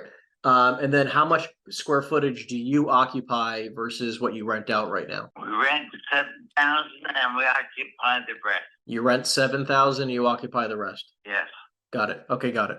So are you looking to continue to stay, even if it was the right price? It depends on the price. Yeah, because the way we would structure a deal together, typically because you occupy the building, is that we would structure a lease back. So you would just, instead of paying a mortgage as an example, you would just pay us. So then. Look, I have to run. Do your due diligence and call me back with number. Okay. I mean, listen, more likely than not, last question, I'm going to let you go. How tall are the ceilings? Because I can look at from the outside. Do you have an idea? They're, I think 24, 25. 24 to 25 feet. Okay. And then is that mostly warehouse space or mostly office? Because I know it has both. Mostly warehouse. Okay, great. Well, Tom, listen, I appreciate your time. Again, my name is Henry. I'm going to give you a call back a little bit later today with a number. Okay, my friend? Okay. This is your cell phone? Oh, you just hung up. Anyways, listen, he's got a 50,000 square foot warehouse, 43,000 square foot owner occupy, and then 7,000 square feet rented. I'm going to come back. It's probably going to be around 100 and 125 a foot, right? So somewhere between 5 million and 6 million bucks, probably, just to try to see where his head is at. Call back later and make an offer. Hello, who's this? Yeah, hi. Sorry, this is I thought this was somebody else. My apologies. My name is Henry. I was calling you about one of your buildings you have, one of the commercial properties. Yes. How you doing? Nobody has his number, so it's interesting. Okay. Well, hold on one second. I just stepped out of my office, so I'm just looking up the phone number one more time, just make sure I don't sound like an idiot. No, I have a lot of buildings. No, Nobody has this number. Yeah, so again, my name is Zev. My name is Henry. I similar to you, I run a small investment firm locally, and my partner and I just sold off a few properties, and I was just calling you to see if you might consider selling one of yours. Selling, depends which one. Well, I was calling you about the one on. If you have another one in mind, I'm definitely open. I'm kind of in a bind. I'm going through a 1031. Yeah, actually, that's a whole development. Basically, it's 4 residential houses, one big package. Basically, I have one house which has one house and has an approval for 3 houses. Okay. And then I have one house I made a lane. So total together is 4 houses. Got it. But do you do that? Do you do development? My partner does. The way it works is that I do the phones like this because he doesn't like talking to people, and he does the development. They do housing residential? Yeah, mostly commercial, but we do a lot of housing development. Definitely very interested. 4 houses. I don't know, That's fine. We're getting is $400,000 a lot. talking about 4 lots, about 1.6. But I think, I think you don't do, what I'm saying? I think it's more for end users. I don't think it's guys like you. Well, you're building the houses, or how's this set up? No, I'm just giving you the lots. Okay, and I'll build the houses. Got it. I mean, do you have any commercial properties you might consider selling? I mean, I'll take a look with that one with my partner who does the development, but I'm looking for more larger properties. Okay, I'll let you know. Yeah, I'll shoot you a text now, Zev. Again, my name is Henry. Great chatting with you. No problem. Thanks. Bye. Okay, so again, just to clarify, you said the commercial property is $4,500 a month. The cottage is $1,300 a month starting in December. Yeah, starting in December, it'll go to that. Okay. The house is sort of a relative of mine, so it doesn't, it's not really fair to use it, but I'm only getting 1,500 out of it. It's easily worth, a house in Brielle has got to be easily worth $2,500 a month. Sure. And then the commercial property that's paying $4,500 a month, just to clarify, they are month to month. Are they on a 5-year lease? How's that set up? They're on a 5-year that just got signed.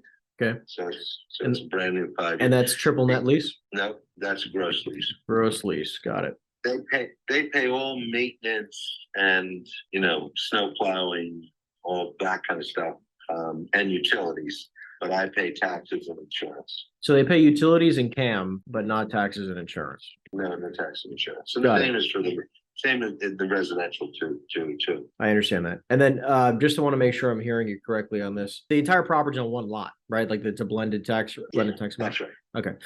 Have you ever tried to subdivide them, or was that always not the plan? No, it's a possibility because they do have 2 separate streets. The commercial is on the corner of Ashley and Higgins. Yep. The residentials are both on Ashley. I understand. They have 717 and 717R are the addresses. On 717A, you said? No, 717 and 717R. Oh, that's what it was. Okay, got it. And listen, I was running numbers last night based on the numbers they had given me in the past. We were going to probably be somewhere around like the 850 range. Yeah, I'm not interested in that. Okay, so where do you feel like we need to be? At 1.2. 1.2. So it's the only number I'd even consider, and I'm still hesitant because I'm still going to take a tax hit here. And again, would you be totally against taking payments over time? No, I'm open to that. Okay, so how much money down would you need in order to make sense of taking payments over time? Well, I think I have small mortgage left over there. I can't remember what it is. I've refinanced that building several times. Yeah. I think I owe about 160 on it or something like that. If you got that paid off, you'd be open to taking the rest over time? I would want, I really would want 20% down. Okay, so 20% down, so you're looking for probably around 240-ish. Yeah, exactly. All right, so 240. And I'm open at 7.5%. 7.5%. Would you do interest only? I would consider it interest only. Okay, got it. Sorry, I'm just taking. I have to pass. Don't forget, I have a partner who is the wife of my best friend who's passed away. Understood. So, yeah, I'm sorry to hear that. I have to she'll probably do anything I want to do. Sure. But she still has to make it, the other decision. I just want you to understand that. Yeah, no, of course. I get that loud and clear. Why don't we do this? So you said the 1.2 if we do straight up, or you do 20% down at 7.5% interest. That's right. Okay, got it. Okay, I'm gonna run some numbers. And that I would do for 5 years, with a balloon at the end. 5-year with balloon. That makes sense. Let me try to run some numbers and see where we can be on that. And really, this does depend on the credit worthiness of your buyers. That makes sense. I understand But that. if you really were gonna project it, you should project it on the what the income is, because my numbers right now. Let me just to make sure I've done this right. My numbers right now are over $100,000 in gross income. It's 103 on projected. Yeah, project based on the only one that you have to, that we're projecting is that 2-story, the big house, as the only one that needs to be adjusted because I'm $1,000 short on income there. And would your relative move out? That's there. Yeah, I think that could happen. I don't think that that's a problem. So without my relative, the income is 91,000. I said it was around 85, but it's actually 91,000. So again, okay, you're saying if that was rented at $2,500 is what you're saying. It's 103 plus 4,500 is $8,300 a month times 12. is 99.6 is what I have. I got 57.6 for the big building. I've got 15.6 for the cottage and 30,000 for the. So hold on, $4,500 a month times 12 is 54,000 plus 2,500 times 12 is 30,000 plus $1,300 a month for the cottage. Yep. Times 12 is 99.6. The challenge though is that like if I'm paying you, if I'm doing 20. You had 4,800 for the. Oh, sorry, 45. I wrote 4,500 to you. It's 4,800. That's what the lease is right now? No, lease right now is 46. It's just renewed at 5 years at 4,800. And it goes up. It has a 3% increase every year. Okay, got it. Hold on one second. So 3% increases per year. And I have about a 6% increase on the cottage every year. And I have in December, it happens in December, and I have a 0% increase on the house. But like I said, if they want to take the tenant out, So the tenants are great. They take care of, they really do maintain the house, do everything. No, it's great. So what I'm curious about though, it's just between you and I, Paul. Let's say, okay, I see the 103,200 now, the 4,800, 2,500, and 1,300. Okay. Right. That's 103 a year. What's the taxes cost you? I think 11,000. You have to look that up. That's fine. I can find that in a little bit. So I'm just ballparking 11,000 for taxes, and insurance is probably costing you what, $4 or $5 grand? Yeah, there's two different policies on it. One is for the two buildings, and the other. I think if you use 5,000, you'd be safe. Okay, so let's just call it 5K. So that means your total cost is the 5K in insurance, then the taxes, and then the tenants pay the rest. That's right. They pay water, sewer, everything, everything, electric, gas. Got it. But again, like that they pay all those utilities separately, and then this is your gross rent. That's right. Okay, cool. Just want to make sure I'm understanding. So you take your 103,200 minus $16,000 a year for cost. That's right. And then you take off, small percentages for vacancy, maintenance over the years, other things, right? So you're left with about $80,000-ish or so, 75 to 80,000 in net income. Is that about accurate? But I just spent $35,000 on repaving the entire lot. Which needed to be done. And I repaved. I actually ripped out the old one and I did it right. Okay, great. So the 35K was spent on repaving the entire property, which is great. So you're left with around, again, you're left with about 75,000 a year. And the challenge is that with 20% down at 1.2 million, you're left with, 9 and change at 7.5% is 75,000 a year in debt payments. I mean, if I can get the debt payments to be like $50,000 a year, this would be decent, right? So again, which would be 950 times. They might be able to do better someplace else.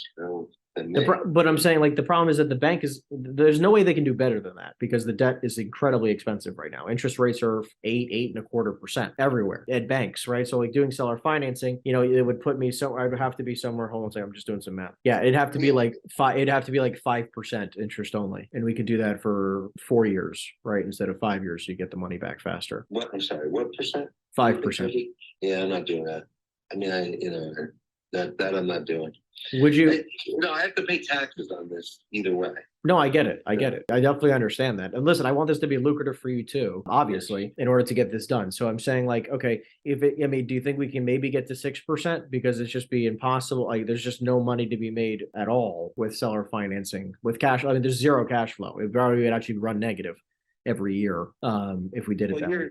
I mean, you're taking $28,000 off for cost when I don't think that I've never had vacancies there. No, but I'm saying I'm saying a 5% vacancy rate. I'm saying a 5% management fee, and I'm saying a 5% a year in maintenance, right? So I'm not trying to take crazy percentages off by any means, right? I'm taking 5% each, which anyone would have to run for themselves, and the bank would run out. Banks would not only take those numbers, but they would also add reserves and administrative costs and other things. Yes. So the banks would do more. I'm saying that for this, again, being conservative, you're looking at around $75,000 a year in net. And it's again, at 5% interest only, it would be around $50,000 a year in payments. So, I mean, would you be at least open to maybe $55,000 a year in payments? So at least there's some type of cash flow, because at least I can maybe make sense of that. I'd have to run some scenarios. I might be able to. Let's make sure you really want to buy and I really want to sell before we go through that exercise. Yeah. But I will, if you think you have a buyer that's interested in that kind of thing, introduce the idea, come back to me with a real hard number, and I will talk to you about it. Okay, yeah, I mean, I definitely can do that. I really want to talk. I really want to talk to my accountant too, just to see, because I think by keeping the down payment under 35%, which is another way he can reduce his monthly cost. Yep. But if I could keep his down payment under 35%, I think I can take some of that income over a longer period of time and still have it as a long-term capital gain. I understand. I just got to do that, figure it out. Yeah, I mean, listen, so look, I'll definitely put this in front of, why don't we do this? I'll get to work on speaking with my client, running some numbers with him on his side. Again, like you said, speak to your accountant, speak to your partner, speak to her and try to get an understanding of exactly what you both can come to an agreement on. And we'll see if we can come to some type of agreement between us. And, listen, I'm not going to push the seller financing side hard if he is open to just buying it straight up, right? Yeah. And I'll try to be as close as we can to the 1-2 number if that is the case. Okay, good. All righty. All right, awesome, Paul. Thank you so much. And we'll see what we can do. Talk to you again. Talk soon. Bye. Yeah, hi, I'm sorry. I was looking for the property owner of a building on Lincoln Avenue in Vineland. That's me. Yeah, hi, my name is Henry. I was calling you because I run a small investment company locally and I'm looking to move some money for tax purposes. And I was just curious if you'd be totally against selling the property. Just my unit is the only one that's for sale, though. All right, tell me more about that. It's a condo association. Okay, got it. So it's a condoed out warehouse property, correct? Two of my unit and then a unit next door to me are privately owned. Okay. The rest of the complex is owned by one person. I understand. Got it. How much are you looking for your suite? Actually, it's on the market for 170, but I am open to any offer. I'm now retired and Nice. I have no use for that unit. I understand. How big is the space? I'm guessing I have to pull the paperwork out, something like 2,300 square foot. 2,300 square feet. Yeah, I think so. How much of that is first floor? How much is second floor? I think that includes all of it because there's a full basement underneath. And that includes the the basement. office space. I think it does, yeah. But I'm saying, how much of it is warehouse space versus like an office? Like just, you don't have to give me exact, but I'm just saying like ballparking. It's not really, I don't know what you mean by warehouse. Like open space for storage kind of thing versus office. Because that sounds like it's just really the basement.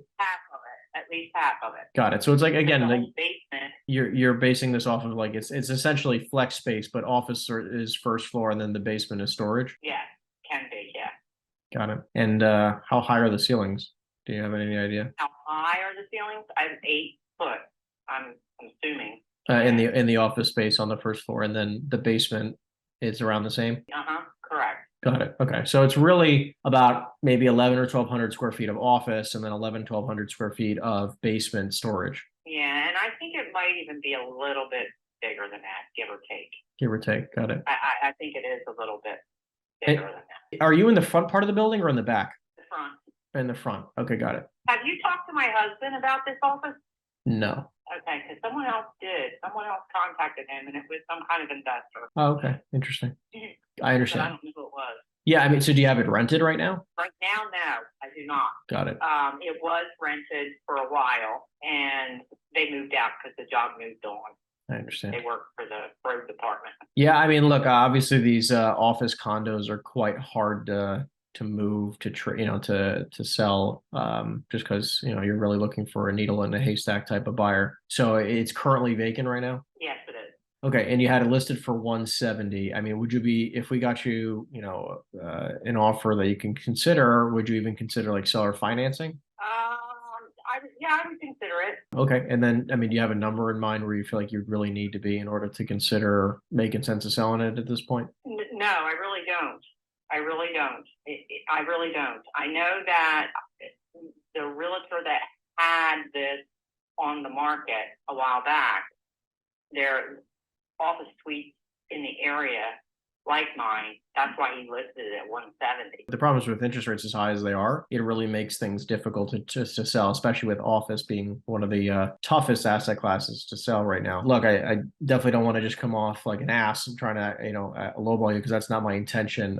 Well, we do have a partner of ours who's looking for this type of property, but I mean, we'd probably be in like the, 40 grand range. Oh, no, I can't go that low. If I go that low, the guy that owns the rest of the complex will buy it. Well, I mean, where do you think you need to be? I mean, again, like I'm trying to say, like, I'm not trying to just lowball you, but where do you think we can try to make sense of something? Let's put it this way. I'm paying taxes based on about $32,000. Okay. The challenge here is that also it's like, okay, how much did you have it rented for previously? $1,900 a month. And you're paying off of the 132, right? Your taxes are roughly what per year? It's assessed at about 132. That's what I'm paying taxes based on. I get it. I mean, I mean, look, your taxes will grow every single year. So if you've owned this for any type of amount, I mean, you could have bought it for 40 grand, and then over time, obviously it will grow based on the assessment, because every year they're going to increase their taxes, right? Well, yeah. I mean, did you get any offers when it was listed? There may have been one or two. I mean, look, these types of properties, because you were saying it's around 2,300 square feet, but that like basement square footage doesn't actually count legally. Right.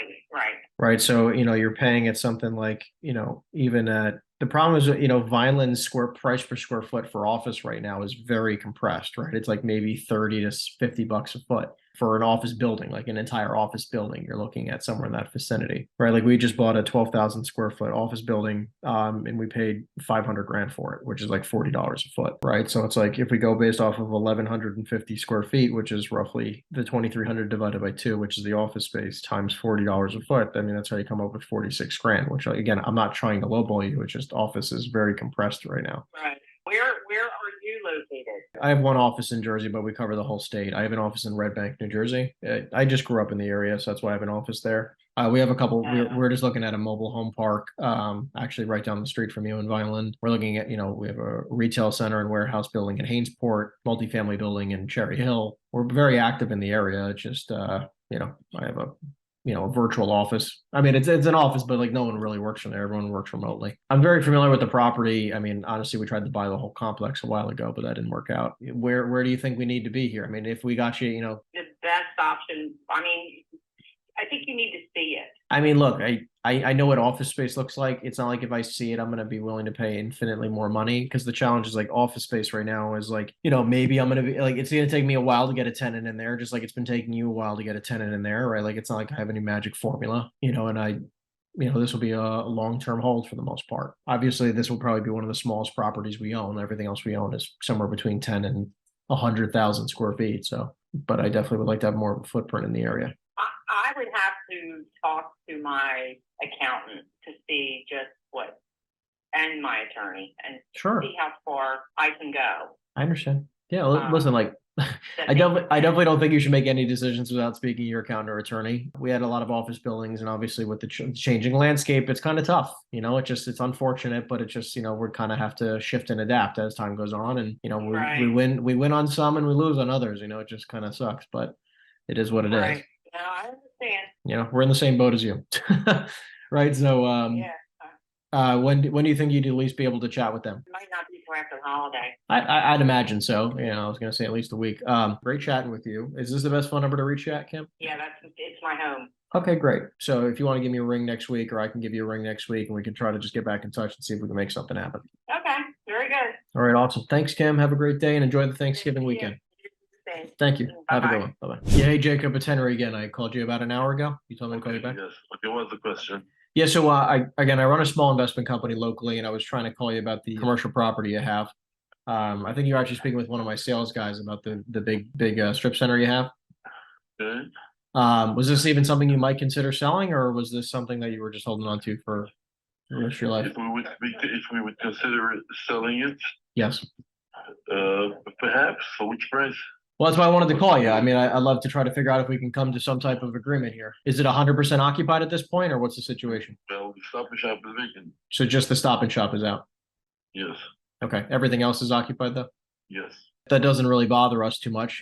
That's fine. We buy these types of properties. So how much, just want to clarify, because I see like 4 different numbers online of square footage. What's the total square footage roughly off the top of your head? I believe the Stop and Shop is like 62,000, and the strip center is, I believe, another 15,000, something like that.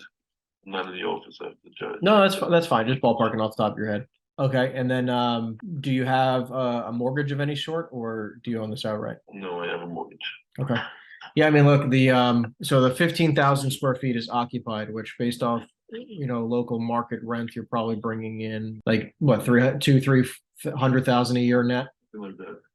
Got it. Okay. Give me a second. Yeah, go ahead. Yeah, so I'm just saying, like, based off of 300,000, even if we paid like a 6 cap or a 5 cap on the 15,000 feet roughly, I mean, you're looking at like a total price point of like somewhere in the 5 to 6 million range. For the strip, but then we have the vacant box. Well, the challenge with the vacant box is that, like, we might be only able to pay a couple million for it because we're going to be in the same boat as you, right? Question is, listen, my mortgage is 12. So if how much is the mortgage payment? What the monthly payments? I don't know, but the balance of the mortgage is approximately 12. No, I know. I'm saying if we could assume your debt, and we could just this way, like, you're not paying a crazy. I don't think it's assumable. You don't think it's assumable at all? Well, how much do you pay a monthly right now, roughly? I mean, like, again, I'm not holding it to a number. I don't know. I don't want to go into more. You got to get. I don't know. Well, the reason why I'm saying is, like, okay, if you have 12 each month, 100,000 a month. Probably. Well, I'm just saying, like, look, I mean, right now, you're kind of, you're losing 70,000 a month. I mean, right now we could try to figure out something where we can try to, mitigate your loss. I mean, there's ways where you can keep the mortgage in your name and we can take responsibility. No. I'm not going to give up that. If I get a reasonable offer to get out of the whole thing, we can talk about it. Otherwise, I'm not. What's a reasonable offer to you? You tell me. My mortgage is 12, so what do I have to get? Well, the challenge is that, like, again, 62,000 square feet of it's vacant. So, I mean, maybe if we, obviously I know you're trying to get it rented. The property is what, 77,000 square feet roughly. Yeah, I mean, look, I mean, the building's probably worth somewhere in the vicinity of what you have a mortgage for, somewhere between 11 and 13 mil. I mean, maybe, and obviously you're losing 70,000 a month. So it's obviously, causing a little bit more of a hindrance. Listen, taking everything in consideration, do your numbers, tell me what you want to offer. Yeah, I mean, so even if you own 12 million, I mean, is there a number just to help you get out of it? I mean, how much do you need to? I'm saying, how much do you need to walk away with, knowing you're? In order for me to get out of this, probably 14 to 15 mil, probably. Got it. So you got to walk with like 2+ in your pocket. I'm not going to walk away with 2+ because after all the. I'm saying before cost. Yeah, I understand. Would you at all be open to, if let's just say I got you something in that range where you walk away with 2+ before cost or something close to that effect? Would you at all be open to staying on with the mortgage in this way? Because, like, right now, if I get a mortgage, I'm going to have a 8% interest rate loan, and then no, I wouldn't stay with a mortgage. No. Even if I took like a master lease on it plus a couple mil down. No, I wouldn't. Just because, like, I mean, your mortgage is probably at what, 3% interest? Whatever. It's a balloon mortgage. It's not gonna. No, the mortgage is not gonna be too long anyway. So what do you plan on doing? Eventually, I don't know what I'm planning on doing. Listen, I mean, I'm not your partner. If you want to give me an offer, tell me you're my. Listen. Yes or no. I'm not trying to bullshit with you, just to bullshit with you. I mean, like. So give me an offer that you want to give me. I can tell you yes or no. That's it. I understand. I'm just trying to get a full understanding so I can try to get the best price possible. Because, like, you know what I mean? Like, I don't want to just make you an offer blind and have you hate me. No problem. When you have numbers, you can give me a call. Okay. You got it. Thank you. Thanks. Yeah, Steve. Yeah, it's Henry. We spoke last week about you told me to email you at the BR Corp email, and you had another 30,000 square foot building you might consider selling. All right. Okay. I just actually saw. I was away, so I had your email printed. The answer is I got it's a little over almost 31,000 foot building in Metuchen, New Jersey. I'm not even 100% sure I really want to sell it yet, so I don't really have anything to give you. That's okay. Got 2 tenants in it. They each have probably somewhere in the range of 3 to 5 years left on their lease. The leases are well below market. What do you need to get for it in order to sell it? I don't know. So I'm saying I don't even have a number yet. It's not official. I don't have officially put it on the market. No, of course. Okay. Listen, like, it's just. You asked me, and I said there's something one of my properties that I may consider selling. So this week I just got back from vacation, so I don't have time to deal with it. But where'd you go on vacation? With me, just for a few days to Alexandria, Virginia, with my wife. We have friends down here. Okay, nice. Love it. That's fine. Like, again, take your time, do your thing. I know you have my email now, which is fine. Well, here's the problem with this property is that it depends on the cap rate that you want to buy on. What are you guys looking for as far as cap rates? We don't really buy on cap rates. We buy based on cash. And my biggest thing is, like, I just don't want to lose money day one. What does it bring in right now, net? Hold on. You know what? I'll close around the phone, so give me a second. See if I can find something. And you can give me a rough number. Yeah. Hold on. Okay, so it's 30,850 square feet, plus or minus. Hello? Mm-hmm. And there's 2 tenants. Gross, they're paying $330,000 $336,000 Yeah, I was calling about a property year, on so 14th Street, Davie. 1,090% gross. Is it available? Yeah, so you said 336, correct? Yeah, $336,876. Could be a little higher because they do have some 3% annual increase. Okay, so But three the 330. operating expenses are Sure. plus or minus 82,000. Okay, got it. So Ryan expenses Gonzalez. are 82K. No, that's Okay. You're looking at Ryan, somewhere around RYAN, 250,000 Gonzalez. net, give or take. Okay, so 250-ish net. So let's see, 336 minus 82. GON. Okay, so 250K divided by A-L. yeah. So I If mean, you want, at a is 7 this cap, acceptable? let's say like 3.5 million. 3.5 million? A 7% cap rate is. Yeah, I'm not interested. So that's just a little over $100. 684. $20 a foot. Okay, so I mean, at a 6. 2503. I don't think I'd take anything less than 200. Well, 200 a foot is like a 3 cap. Yeah, but Yep. you got upside. I mean, the problem is that like I'm If losing you want to just Ryan. $150,000 a year. You're not losing anything. You're just getting a low return. Alright. Well, I mean, like if I'm leveraging debt, which I mean, any person's not going to pay cash at $200 a square foot. I mean, you're going to be losing $150,000 a year minimum. Yeah, you know what? That's why it's probably not for sale. Because I'm not looking to sell for $120 a foot. Even at a 5 cap, which it was just still very aggressive and a good price for this market, puts you at 4.65 million. Yeah, but you gotta look at the like my net rent right now is running somewhere around $8 based on the numbers I just gave you. Yeah, but they have And the market is at least 50% higher, at least. I get it. Like I agree with you. I get it. And at the same time, though, they're locked into leases for the next 5 years, so you're just going to be losing money hand over fist for one lease is 12/31/28, and the other one is 3/31/26. Yeah. So okay. I mean, yeah. So you still have a number. And they're on 3% annual increase. I get it. So look, all I'm saying is, like I said to you, I wanted this to be a win-win from day one. All I'm trying to say is that I'd love to just not lose money hand over fist. So I'm saying even at a 5 cap, let's say we paid, again, we pay $4.5 to $4.6 million for the building. Right. Hold on. I can do the math. Hold on. It's $5 million at a 5 cap based on current rent. Okay. So is that something you'd consider? No, because you're not looking at the potential upside. I am looking at potential upside. I'm saying like that's why I would buy it at a possible 6 cap, which is ideally where I'd like to be. I mean, like even at a 6 cap, I'm losing money. A 5 cap, I'm losing more. I definitely see the potential value. I mean, I have partners of mine with a lot of buildings in the area. I love the location. The challenge is like getting any bank to take me seriously and not make me put down. I realize that, but that's why when you said cash on cash is a whole different ballgame. I'm just not trying to lose money. If you're going to leverage it, even on a 5 cap, and you're borrowing at a 6.5 cap, obviously you're getting negative return. Well, that's what I'm trying to say. Like that. Look, that's why I'm saying even at a 4, like I'm sorry, what's your name again? Henry. Listen, I think we're both sophisticated guys. We both know the numbers.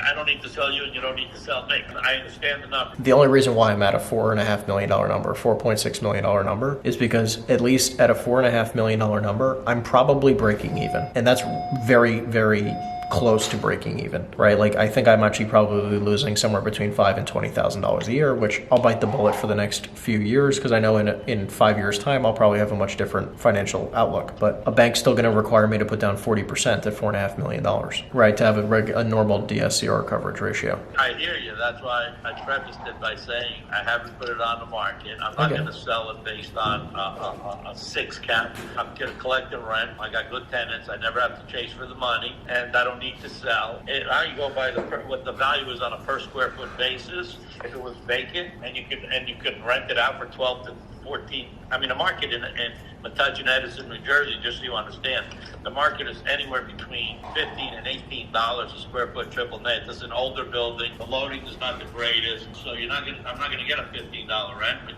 I certainly would get a $12 rent. So I'm thinking in terms of $12, $13, $14. That's how you got to evaluate based on the potential. So what I'm trying to say to you is like, let's do that, right? Like, so 31,000 square feet times $12 triple net gives me a $372,000 net income, future value. A bank is going to refinance me or value it at a 6% cap rate, hopefully in the next, something in the vicinity of the next, 10 years? Yeah, so based on the number that you just said, on the 6 cap, it's $6.2 million.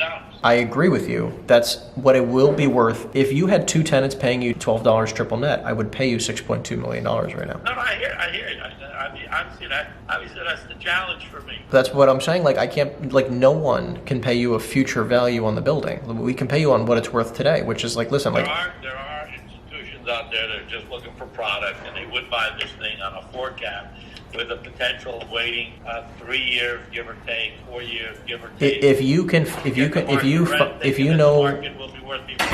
you know institutional investors that would buy a 4 cap, I'll sell them $1.5 billion worth of properties right now. Well, I mean, right now, nobody's buying it on a 4. They were a year ago, they were buying on a 4 cap. I sold them something around the corner, which was 150,000 feet on a 4 cap. That's amazing. I'd love to talk to your buyer because I'll sell them properties right now. I have a ton of stuff I could sell them. I'd love to sell my properties at a 4 Yeah, cap. but they're not doing it now on a 4 cap. They're probably at a 6 cap right now. Exactly. So I'm trying to say, right, I just said 6 cap, so $4.5 million. That's where I came in on my number, right? I'm not trying to be an ass. I mean, I'm right there with you. Henry, I get it, but it's not for sale, but if I sold it, it would be for someone that had the patience to wait the 3 years to get market rents, which could be $15, triple net. But you got to look at the building, because the building is not a Class A building, it's probably a B building. Yeah. And that would probably play more into your scenario, and I would agree with you. So it's somewhere between 4.5 and 6 million, maybe the right number. Okay, so I mean, look, if I got you somewhere with a 5 in front of it, would you at least consider it? Yes, I would consider it. Let me at least try to see what I can do in the meantime. I'll try to talk to some of my partners. I think what you should do is go look at the building from the outside. See if you like the location, see if you like the building from the outside. Sure. And you don't really need to see the inside, but I got two really good tenants in there that really take care of the property. We just spent over $100,000 redoing the parking lot, the roofs. It's an older building, but in pretty good shape. Okay, I love that. And then, would you take payments over time if we got you a higher number, or no? Would we hold paper? Yeah. I would consider it. How much would you need down in order to? A minimum of 30%. 30% down, and you'd hold the rest. Could you make sense of holding like 5% interest? So we could be a little bit better than the bank. Well, we'd have to negotiate that. I mean, frankly, I just sold a couple of things and I got 7% interest. Oh, that's pretty good. Well, I mean, but I gave them a right to prepay any time without a penalty. Interest only? For how long? Either way, I just did one. I did a 10-year self-liquidating. Mm-hmm. And I did another one. It was a restaurant that I owned, that I sold the restaurant and the real estate, and I did 6% interest only for 5 years. You would at least consider it. Got it. I consider anything that makes sense. But like I said, I mean, without going around in circles. No. I don't have this fish on the market. I'm not desperate for the money. I'm collecting. Listen, I don't think we're going in circles here. The year net income, and I do the management, so I get a management fee. I do the leasing, I get a leasing fee. So I'm not desperate to sell, and I have partners, not just me. I get it. Well, look, I'm going to run some numbers. Let me see what I can do here. I'll try to get something in for me. Where are you located, Henry? I have a place in Red Bank. All right, you're not that far. Yeah. I grew up in Freehold. I mean, look, I'm definitely interested just based on what you're telling me, but I'll definitely drive by it. All right, sounds like a plan. Thanks, Steve. I appreciate you. All right, no problem. Talk to you later. Bye. Sandra? Can I help you? My name is Henry. I'm a local commercial realtor in the area, and I was calling you about the building you have on. How you doing? Good. Nothing for sale, honey. Nothing for sale. Well, listen, I completely understand. I know I'm calling you out of the blue, and I wouldn't be calling you if I wasn't kind of stuck in a little predicament. I have a client of mine who's stuck with a 1031 exchange, and they really need to move some money. So maybe Spofford isn't something you might consider selling, but is there any other property you might be open to hearing an offer on? Not right now. I guess we're not. My daughter takes care of all that, but I don't believe anything's going up for sale right now. Okay. Yeah. I mean, listen. Obviously, if you were going to be looking to listen. Yeah. I tell you what to do. What I tell everybody: look in this obituary when you see my name. Oh my goodness. You can come to buy probably everything. You're so funny. You're so funny. That's when they'll sell. I get it. Look, I'm 84. So who knows how long I got? Well, look, hey, I mean, I love the mindset. Listen, Sandra, so keep your mind open. So look, I mean, just between you and I, it isn't worth it whatsoever for me to put an offer in front of you just to see if you'd consider it. I don't think they would. I mean, we're doing so good with our 11 family. We've redone almost every apartment and got our rents up where they're doing up. You wouldn't want to do like a 1031 exchange and try to move some money into a bigger building and try to expand the portfolio? I don't think my daughter could handle it. She handles all that. She handles. Well, if she's anything like you, I'm sure she can handle anything. I thought she could. I'm not sure she can do that. Yeah. Yeah. Well, no, look. I don't think so. You don't think so? Okay, that's fine. I mean, look, Sandra, is it worth it for me to grab her email and maybe put an offer? Again, I'm not telling you to take it. I'm not telling you to sell the building. I can at least just get you an offer and see if it's something you might consider. You mean 11 family? Yeah. You're talking about the 11 family? Yeah. Yeah, because the last person offered it, they were way off. Would they were way off. What'd they offer you? They offered me like $600 for my house, and it's got to be $1 million this house. But when we get done with this kitchen and everything, it's going to be, we're on the corner lot, we got a big piece of property, and it's going to be worth a lot. You're saying your residential house, right? Not the 11 family. Yeah, it's my residential. But the other one, we just do it every apartment that moves out. If it wasn't done, we redo the whole thing. No, it's amazing. So it's been pretty. That's great. Ways, getting them over. I love it. I love it. Well, listen, Sandra, look, like I had mentioned, why don't I grab your email? I'll put an offer in front of you. I'm not telling you to take it. I'm not telling you to sell it, but at least the guy can give you something to think about. So what is your email? All right, Sandra, again, my name is Henry. I'll shoot you an offer when you get it, when I have a moment in the next few days. And then I'm sure you've received plenty of offers over the time. I mean, what kind of offers have you declined? Under whatever it was. I couldn't even tell you. I know my husband did all that, and of course I don't remember what it was, but it was less than we could get, but I couldn't tell you what. You don't remember what you got. So I'm saying, like, if you got getting an offer around $1 million, $1.5 million, something you've declined or accepted. I think it was maybe $1 million, and we wanted more, I believe. Yeah. Do you have an idea? That's gotta be worth more. No, of course. I'm just saying, do you have an idea of what kind of number you think would at least get you to consider selling it? No, it would be up to the kids. They handle that. I would speak up now. They sold their 4 families, which we shouldn't have done, and that was our money making. And they sold it, and I should have said no. Yeah. Well, look, what I'll do is this. I know you said you declined $1 million, so I'll make sure when I speak to my client, I'll tell him it's got to be much more than $1 million. I'll get you an offer, and at least you can give me some feedback, and maybe we do something, maybe we don't. But regardless, we can at least do. Well, listen, like I had promised, I'll get you an offer to your email on this 11 family. I'll try to make it as good as possible, and we can see what the kids say. Okay? Very good. You're the best. Thank you, Sandra. Have a fantastic day. You're welcome. What's your name again? My name is Henry. Oh, okay, Henry. Thank you, Henry. Thank you. And you have a blessed day. You as well. Thanks, Sandra. You're welcome. Bye-bye. Take care now. Bye. Thank you. Hey, Randall. Yes, Yeah, hey, Randall. My name's Henry. I was calling you about a building you own on. How you doing? I'm doing good. How are you? Doing amazing, thank you. So the reason for the phone call is that I run a small investment company locally, and I'm going through a 1031 exchange with a partner of mine, and I was just calling to see if you'd be totally against selling your property. No, I would love to sell it. Okay. I mean, do you happen to have a number in mind? No, give me an offer. I mean, is there a number that you've been... I'm on a boat in Florida fishing right now. Where in Florida? I'm in Florida right now, too, funny enough. I'm in Boca. Okay, nice. I'm in South Beach. We're pretty close. Nice. How's the fishing today? It's a beautiful day today. Beautiful day. What are you fishing for, by the way? I'm curious what's off the coast. Sailfish. Sailfish. Nice. Nice. I love it. Yeah. Well, listen, I know you're... Excursions that wants to do a 1031? Yes. All right. Why don't you do you know anything about the property? I mean, I know it's a small retail center. It looks like around 7,000 or 8,000 square feet or so. You said 3 stores? Yeah, that's what it is. It's like 7,000 square feet, 3 stores, and it's all rented. Do you have a quick gross income number on a monthly or annual basis quickly? It makes about $4,000 or $5,000 a month, $4,500 a month. I mean, I don't really deal with it or anything. It's something I've had forever. I'd like to get rid of it. Have you gotten a number that you feel like was remotely? Well, listen, I mean, again, listen, I mean, I don't know if you had some type of ballpark figure. I mean, obviously I don't want to just lowball you to be an ass. I mean, I'm very legitimate and want to. Well, listen, based off, and just to clarify, the 4,000 or 4,500 a month that you said, was that all triple net leases? They're all gross leases. So it's net. That's net numbers. So that would be 45, 50. It makes about 60 G's a year. So gross is 60,000 a year, or net's 60,000 a year.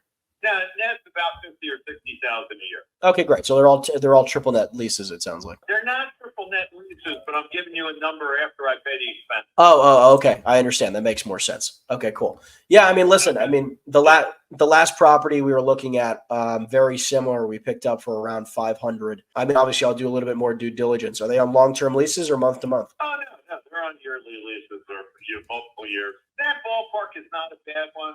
I was in that $500,000 to $700,000 range. So anywhere in there. Okay, great. Well, look, why don't I grab your email? I'll at least get you an offer today or over the weekend. I'm obviously going to look it over and talk it with my bank. Hold on. Let me grab a pen. What's your email? Enjoy fishing, my friend. I'll shoot you a text with my info, and we'll chat soon. That sounds good. Thanks a lot, Henry. Thank you. Bye. Take care. Bye-bye. I don't know how much more perfect of a phone call you can get, people. Hey, Anthony. Hello. Yeah, hi, Anthony. My name's Henry. I was calling you about a building you have. How you doing? Doing good. Fantastic. Yeah, I was calling you because my partner and I are going to a 1031 exchange. So I was just figured I'd give you a ring to see if you might be open to selling your property for the right price. What's the name of your company? Ironstone Equities. It's a small investment company, me and two partners. Okay.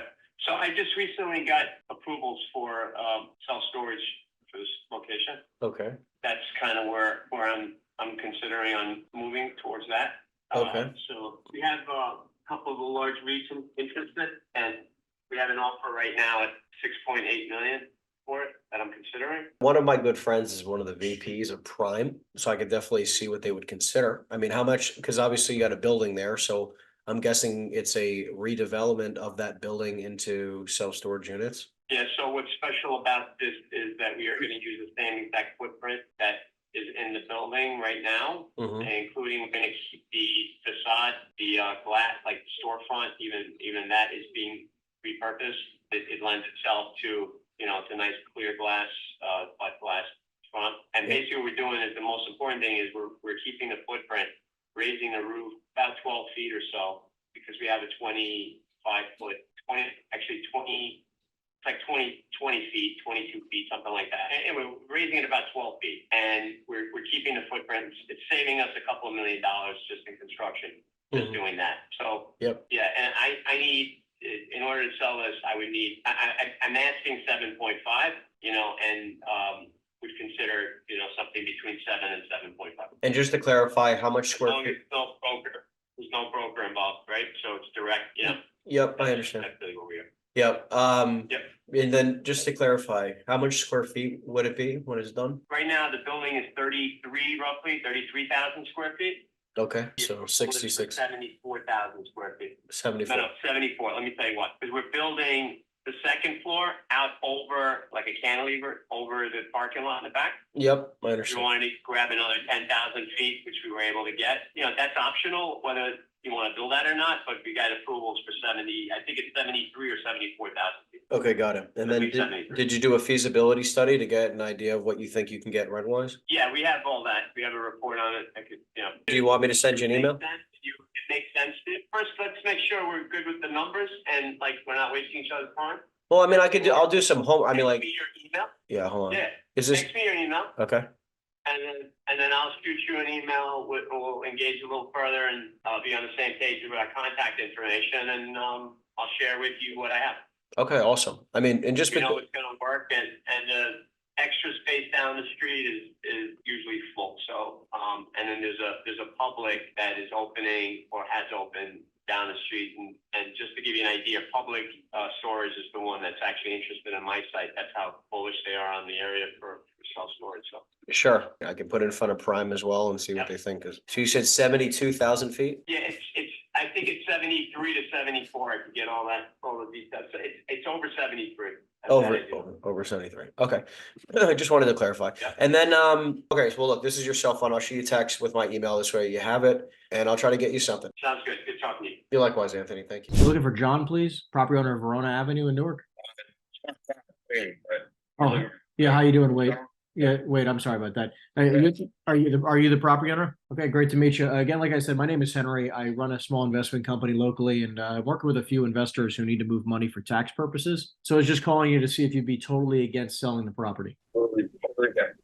Totally against it. Okay. I mean, did you have any other properties you might be a little bit more open to selling? No, I don't. Okay, nice. I got 95 employees working. No, that makes, I mean, listen, and listen, between you and I, Wade, like typically in these situations, we do a lease back because I have no intention of occupying the building. It would just be as a specific, like a rental property, right? Our intention here would be like get you a price that would be lucrative enough where you can get a cash injection in your business so you can continue running your successful business. The only problem is because of environmental. There's always environmental. Yeah, I mean, listen, I can definitely understand where you're coming from. I mean, I definitely don't want to cause any issues. I mean, have you had environmental issues in the past when you bought it? We bought it in 1922. So you tell me. Your family bought it in 1922. Holy cow! The business owned that property, and it was purchased in 1922. We were incorporated in 08. Holy cow!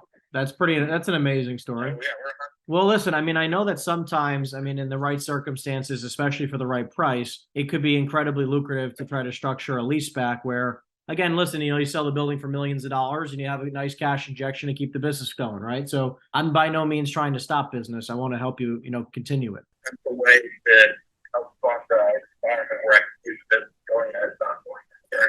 Several more years before I'm really looking at that way, not a bad idea. Yeah, I mean, and listen, like I was. You want to talk to me for 12 years from now? Well, listen, I mean, listen. Between you and I, are you the only occupier of the building, or is there anyone else who also occupies it? No, it's big, 4.5 acres. It's got a 70,000 square foot building. Has there been any offers that have been made that have ever like piqued your interest over the years? Because I don't take them. Yeah, I mean, like, listen, because even if we structured like a very healthy lease back where like someone said the same thing to me, they said 10 years, not 12 though. They said like, listen, I'll be looking to retire in 10 years. I'm like, okay, so what we've structured is that like today, day one, we'd give you like $1 million or $2 million down as a down payment. You'd finance the rest of the payments, and then you get a lump sum of cash in 10 or 12 years when you're ready to retire. What we did was that we structured it in 7, and then they can extend if they want us to extend. You got a $7 million offer. Was that even something you'd remotely even consider? Or? You know what? You could, you want to send me an email with some basic ideas to prospect? I'll be glad to consider it. Sure. And again, like, listen, I understand your position. I'm definitely not begging you to do it. I know you're content with where you're at, but like, why don't we try to explore an option and maybe we can come to some type of win-win circumstance and we'll take it from there. What's your email, Wade? All right, awesome. Wade, I appreciate you. I'll send you an email later on today, and then we'll see what we can do. Definitely a good conversation. And this happens a lot, guys. Like I want you to be very, keep in mind what just happened in this conversation. This is a very, very common conversation that you have when you're calling much larger warehouse spaces. This is a great spot. I mean, I love this property, 70,000 square foot building on it. I love leads like that, right? I mean, like this is when you're calling large retail centers, or if you're calling, I mean, I guess multiple times, or I guess most often, most commonly, it's for warehouses where you're calling up these larger warehouses and the owner is also going to occupy the building.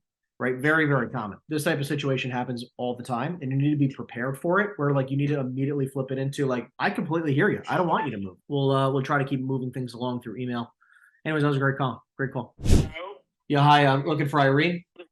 My name is Henry. I was calling you about the building you own on. What do you want to know? Which building? So 109. So the reason for the phone call is that I run a small investment firm, and we're looking to move some money for a few clients for tax purposes. And I was curious if you'd be totally against selling the building. Yes. Okay. I mean, it sounds like you have a few in town. I mean, is there any property you might consider or at least be open to selling? We have a property across the street, but it's only for lease. Only for lease. I mean, even if I got you a crazy good price, you wouldn't consider it? No, just for lease. Okay. It sounds like you own a few properties in town. Do you just prefer to buy? We just own the 2 properties. They're rental properties. Got it. That's it. Got it. I understand. So I'm guessing you live off the income? Yeah. Got it. Just because like I'm working with a client who needs to move quite a few $1 million. I mean, there's not a number where you feel like would be lucrative in order to, because I know obviously, renting these properties out might be a little bit of a pain in the butt sometimes. Yeah. No, right now we're not interested in selling. Got it. All right. Well, look, is this the best phone number to reach you at? Yeah. Okay. If I have somebody for lease, I'll make sure I get back in touch with you. Would you consider doing a ground lease? Maybe we do a ground lease where we can try to structure a longer term, like 20-year ground lease. So this way you have a retirement for you. What do you mean by a ground lease? So Irvington allows me to do, because like in different zones, I'm allowed to build certain things. So like if let's just say you want 10, I'm making something up, so don't quote me. Okay. Let's just say you agree to 10,000 a month. Okay. At 10,000 a month, I would agree to pay you 10,000 a month, which with agreeable increases or whatever makes you feel comfortable. I would be able to then also develop on the property to make it into something that would be more valuable. And again, you still own the land, so I'm going to continue paying you, right? I just have first right of first refusal to buy it if you ever want to sell it, which you may not, or you just might want to pass it down to your kids. But this way, you keep getting your rent check where you don't have to ever sell it. You still have something very valuable, and I could develop something that would be even more valuable on the property, so I can make a little bit more money than just operating in a warehouse. Okay. How much are you asking for rent on the building? Well, the only building available, like I said, is across the street. 120 to 122. All right, hold on. Let me just. Probably half the building is in Newark, but the address and the entrance is on Irvington. Okay, hold on. Let's do some numbers. So you said 120 and 122, correct? Right. All right, hold on. Let me just take a look at this thing. Can you tell me a little bit about the property? It's just right now we're using it for cold warehousing. Cold warehousing. Right. There's Okay. no And it's offices. 30,000 square feet roughly? 30, a little over 30,000. Yeah. Okay, 30,000 feet. Okay. And then I'm just curious, how much are you asking for lease? Roughly around 30,000 a month. 30 a month. Got it. So Right. about a dollar per square foot roughly? Yeah. Got it. All right. So, okay. So question I have for you. So, I mean, if we came to a pretty decent agreement where we did like some type of ground lease where I can do, you said it's cold storage. Is it actually like freezing cold storage? Like there's freezer space in there or no? No, there's just no heat in the building. It's got a dry sprinkler system and there's no heat. Understood. Okay. So then like it's not really cold storage. It's really just a storage facility. Right, exactly. Got it. And you said it was, I'm just looking through some of the notes here because I see it online. Okay. I mean, again, between you and I mean, if I got you, a $3 million offer, that wouldn't be something you'd consider? Possibly. I mean, I know these guys they're very qualified, ready to move on something fairly quickly. They got the money. So look, why don't I put this property in front of them and see if I can even get them there? What's the best email for you? Awesome. And then this was the best phone number to call you back at, correct? Yes. Okay, wonderful, Alan. Again, my name is Henry. I'll shoot you an email a little bit later on today and we'll take it from there, okay? Okay, Henry. Thanks. Bye. So another wonderful conversation. I love these kinds of deals, right? This is why I like my philosophy of real estate so much better than just listing properties for sale. This guy goes, I don't want to sell it. I only want to lease it. It's actually listed for lease right now. It's listed for lease. I think it actually might be his own company. I don't know. It's kind of weird. What's crazy though, he goes, I don't want to sell it. And then I made him an offer because this is what realtors don't do, right? Realtors like, oh, can I list your property, right? And like, I made an offer of $3 million on a 30,000 square foot building.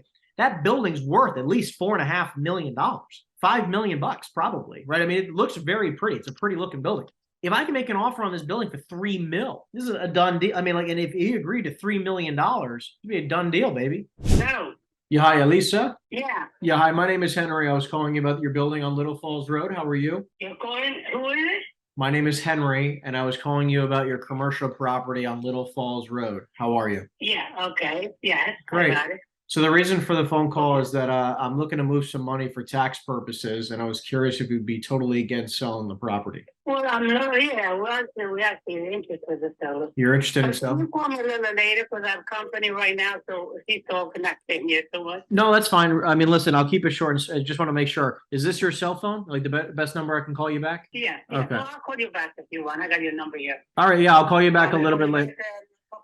Yeah, I'll call you back in a few hours. That's fine. All right. Yep, sounds good. Okay, thank you. Thank you. Yep, have a good one. Bye-bye. Yeah, hi, Steve. My name's Henry. I was reaching out to you about a property on North Avenue in Plainfield. How you doing? I'm well, thank you. How are you? Doing great, thanks. I was reaching out to you because I run an investment office locally, and I was just curious if you'd be totally against selling the property. Yes, at this time. Gotcha. I mean, do you occupy the property, or is this just an investment for you? It's an investment property. Okay, got it. I mean, look, we're looking to move some money for tax purposes, so we might be able to make you a very, very lucrative offer at this time, given, the economic landscape. I mean, I'm guessing you get calls like this all the time. Yeah, no interest in that one at the time. It sounds like you have a few properties. Do you have one that you're like, maybe this one I could possibly consider? Unfortunately, we have a couple tied up in a few potential deals right now. Oh, nice. You're buying a lot more properties, or are you selling, or what's the situation? Sorry, I can't get into the specifics, but there are some things going on. No, that's listen. I definitely don't need to get into your business, so it sounds like we do the same thing. But there's just a lot of deals that I come across that maybe I say no to on possibly, and I could definitely throw your way if you're still in the market of buying stuff right now. No, I mean maybe if you would call month or 2 months ago, maybe it was a different conversation. But Yeah. Unfortunately, there are other wills involved at that time. Okay, so what at this time, because obviously it sounds like you got a lot of other things going on. I definitely don't need to dive too much into it. Would it be lucrative for me to maybe touch base with you in like 30 days or 60 days, maybe in the new year, and just see how things are transpiring and see if we can possibly do something together? Yeah, that works. I mean, that property in and of itself.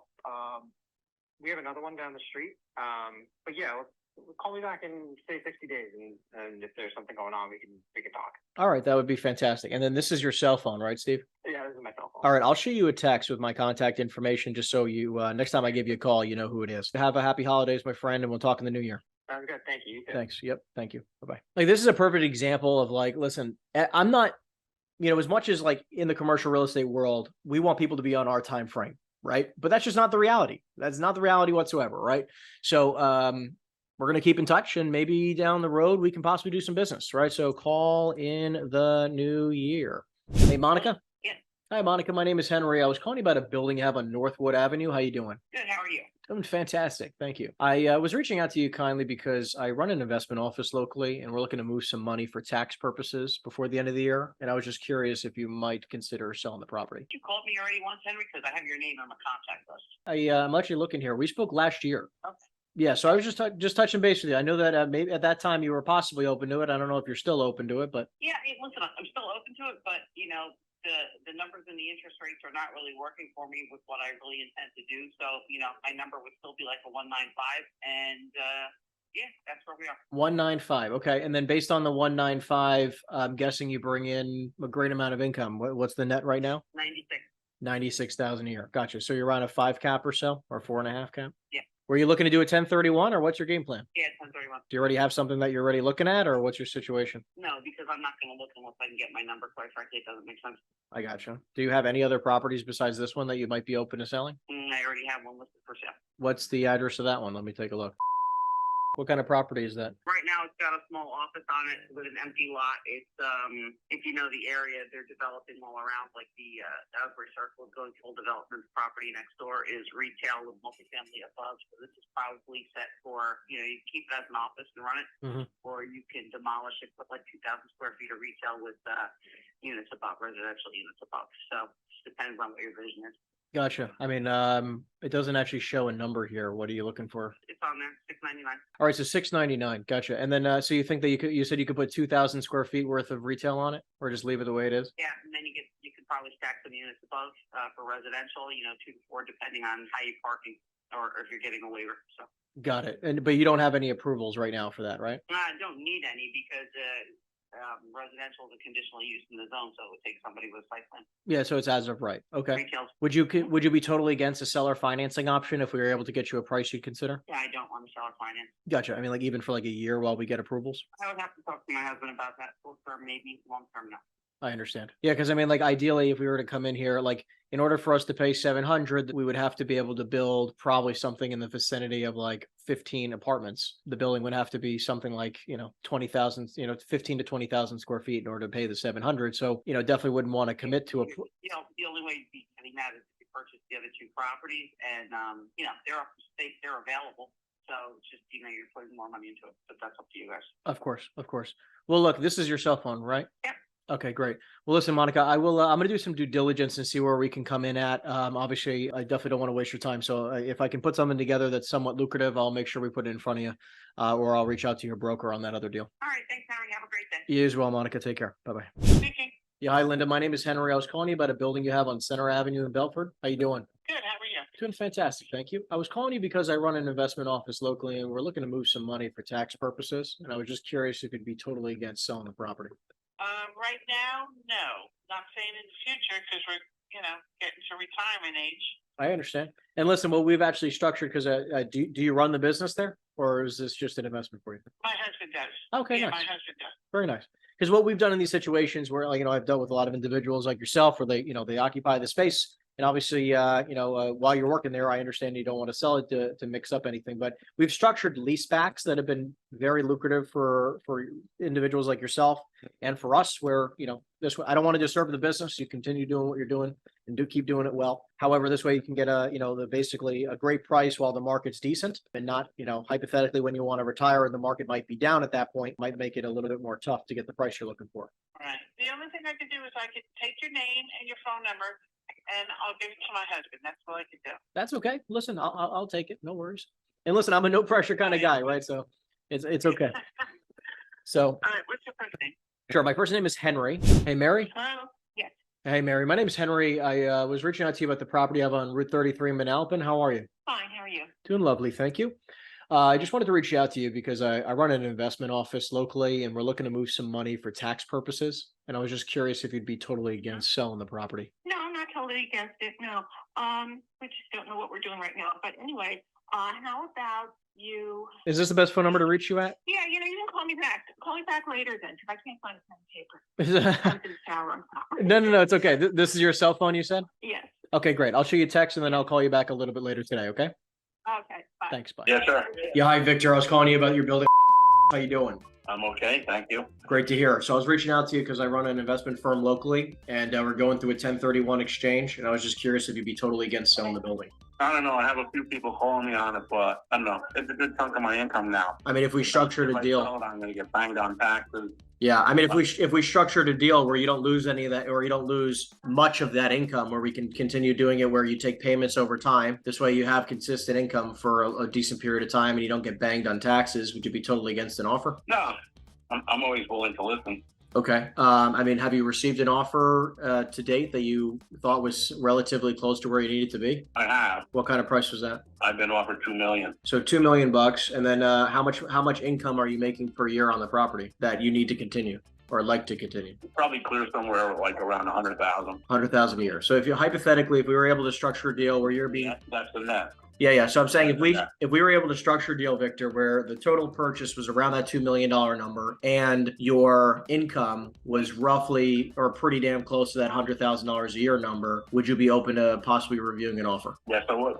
Okay. What's the best email for you? Because I'm definitely review it. Okay, great. What's the best email? My email is. I'm going to kick you an email momentarily, probably a little bit later today, if not tomorrow. So bear with me a little bit. And this is your cell phone, right, Victor? This is my mobile, yeah. And I'll shoot you a text with my information. This way you have it as well. All right. Because this is my personal cell as well that you're talking to me on.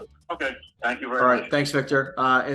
Just to be just really quick, Victor, real quick, because I'm going to run some numbers. The tenants that you have in the building right now, are they? I'm guessing they're on gross rent leases, right? They don't pay taxes and insurance there. That's correct. Okay. And then is it 100% occupied, or is there any vacancy? You said triple net leases. What did you say? I was saying I'm imagining they're not on triple net leases. No, my company pays the taxes, the insurance. And insurance, that makes sense. And the common the water, area. except for one tenant, they split the water bill with me, but they all pay their own. Not all. I have two offices that I supply the electric. Two small offices I supply the electric. Everybody else pays their own electric and gas. You're talking about you probably gross somewhere around 200,000 a year, but you have about 100,000 in expenses. I think the gross is less than that. Got it. What do you think you're grossing roughly? Like 160, 180? Yeah, maybe 160, 165, something like that. I'll put something together real quick, and then you say right now your take home's around 100 a year, right? Yeah, the net is about 100 a year. Yeah. Got it. Okay. And if I get you something in writing, would you be able to get me some information on like the leases and when everyone's up and how much they're paying, kind of thing? Yeah, if I decide to proceed, of course, you're entitled to that information. Okay, great. Just wanted to make sure we're on the same page. All right, Victor, listen, I appreciate it. I'll get something over to you hopefully in the next day or so, and we'll take it from there. All right, thank you. Thank you. Have a great day. Bye now. Bye now. I'm talking to him quickly, and he immediately told me he doesn't want to lose his income, right? He just gave me the reasoning in which he might not sell, right? He said, like, if I lose my income and I get taxed, it doesn't make any sense for me, right? So I basically just take that and not use it against him, but like use that to help him make sure he says yes, right? So the way I'm structuring the question is like, hey, I'm guessing you received a number of offers over the year. Have you received an offer that you were thinking that was pretty damn close to where you need to be? And he's like, yeah, I received a $2 million offer. Great. Which is like $100 a square foot, by the way, right? I mean, that's a great price. That's a great freaking price. I know that where he needs to be on his price. And then I said, so where do you need to be on your income? He immediately says to me that he needs to be around 100, that he nets 100,000 a year. So pretty close to 100,000 a year. So what I'm probably going to do is I'm going to offer him 1.8 million or close to that number, 1.8-ish. For the deal. I'll put down 10%, 20%, and then he'll finance the rest at 100,000 a year. I'll break even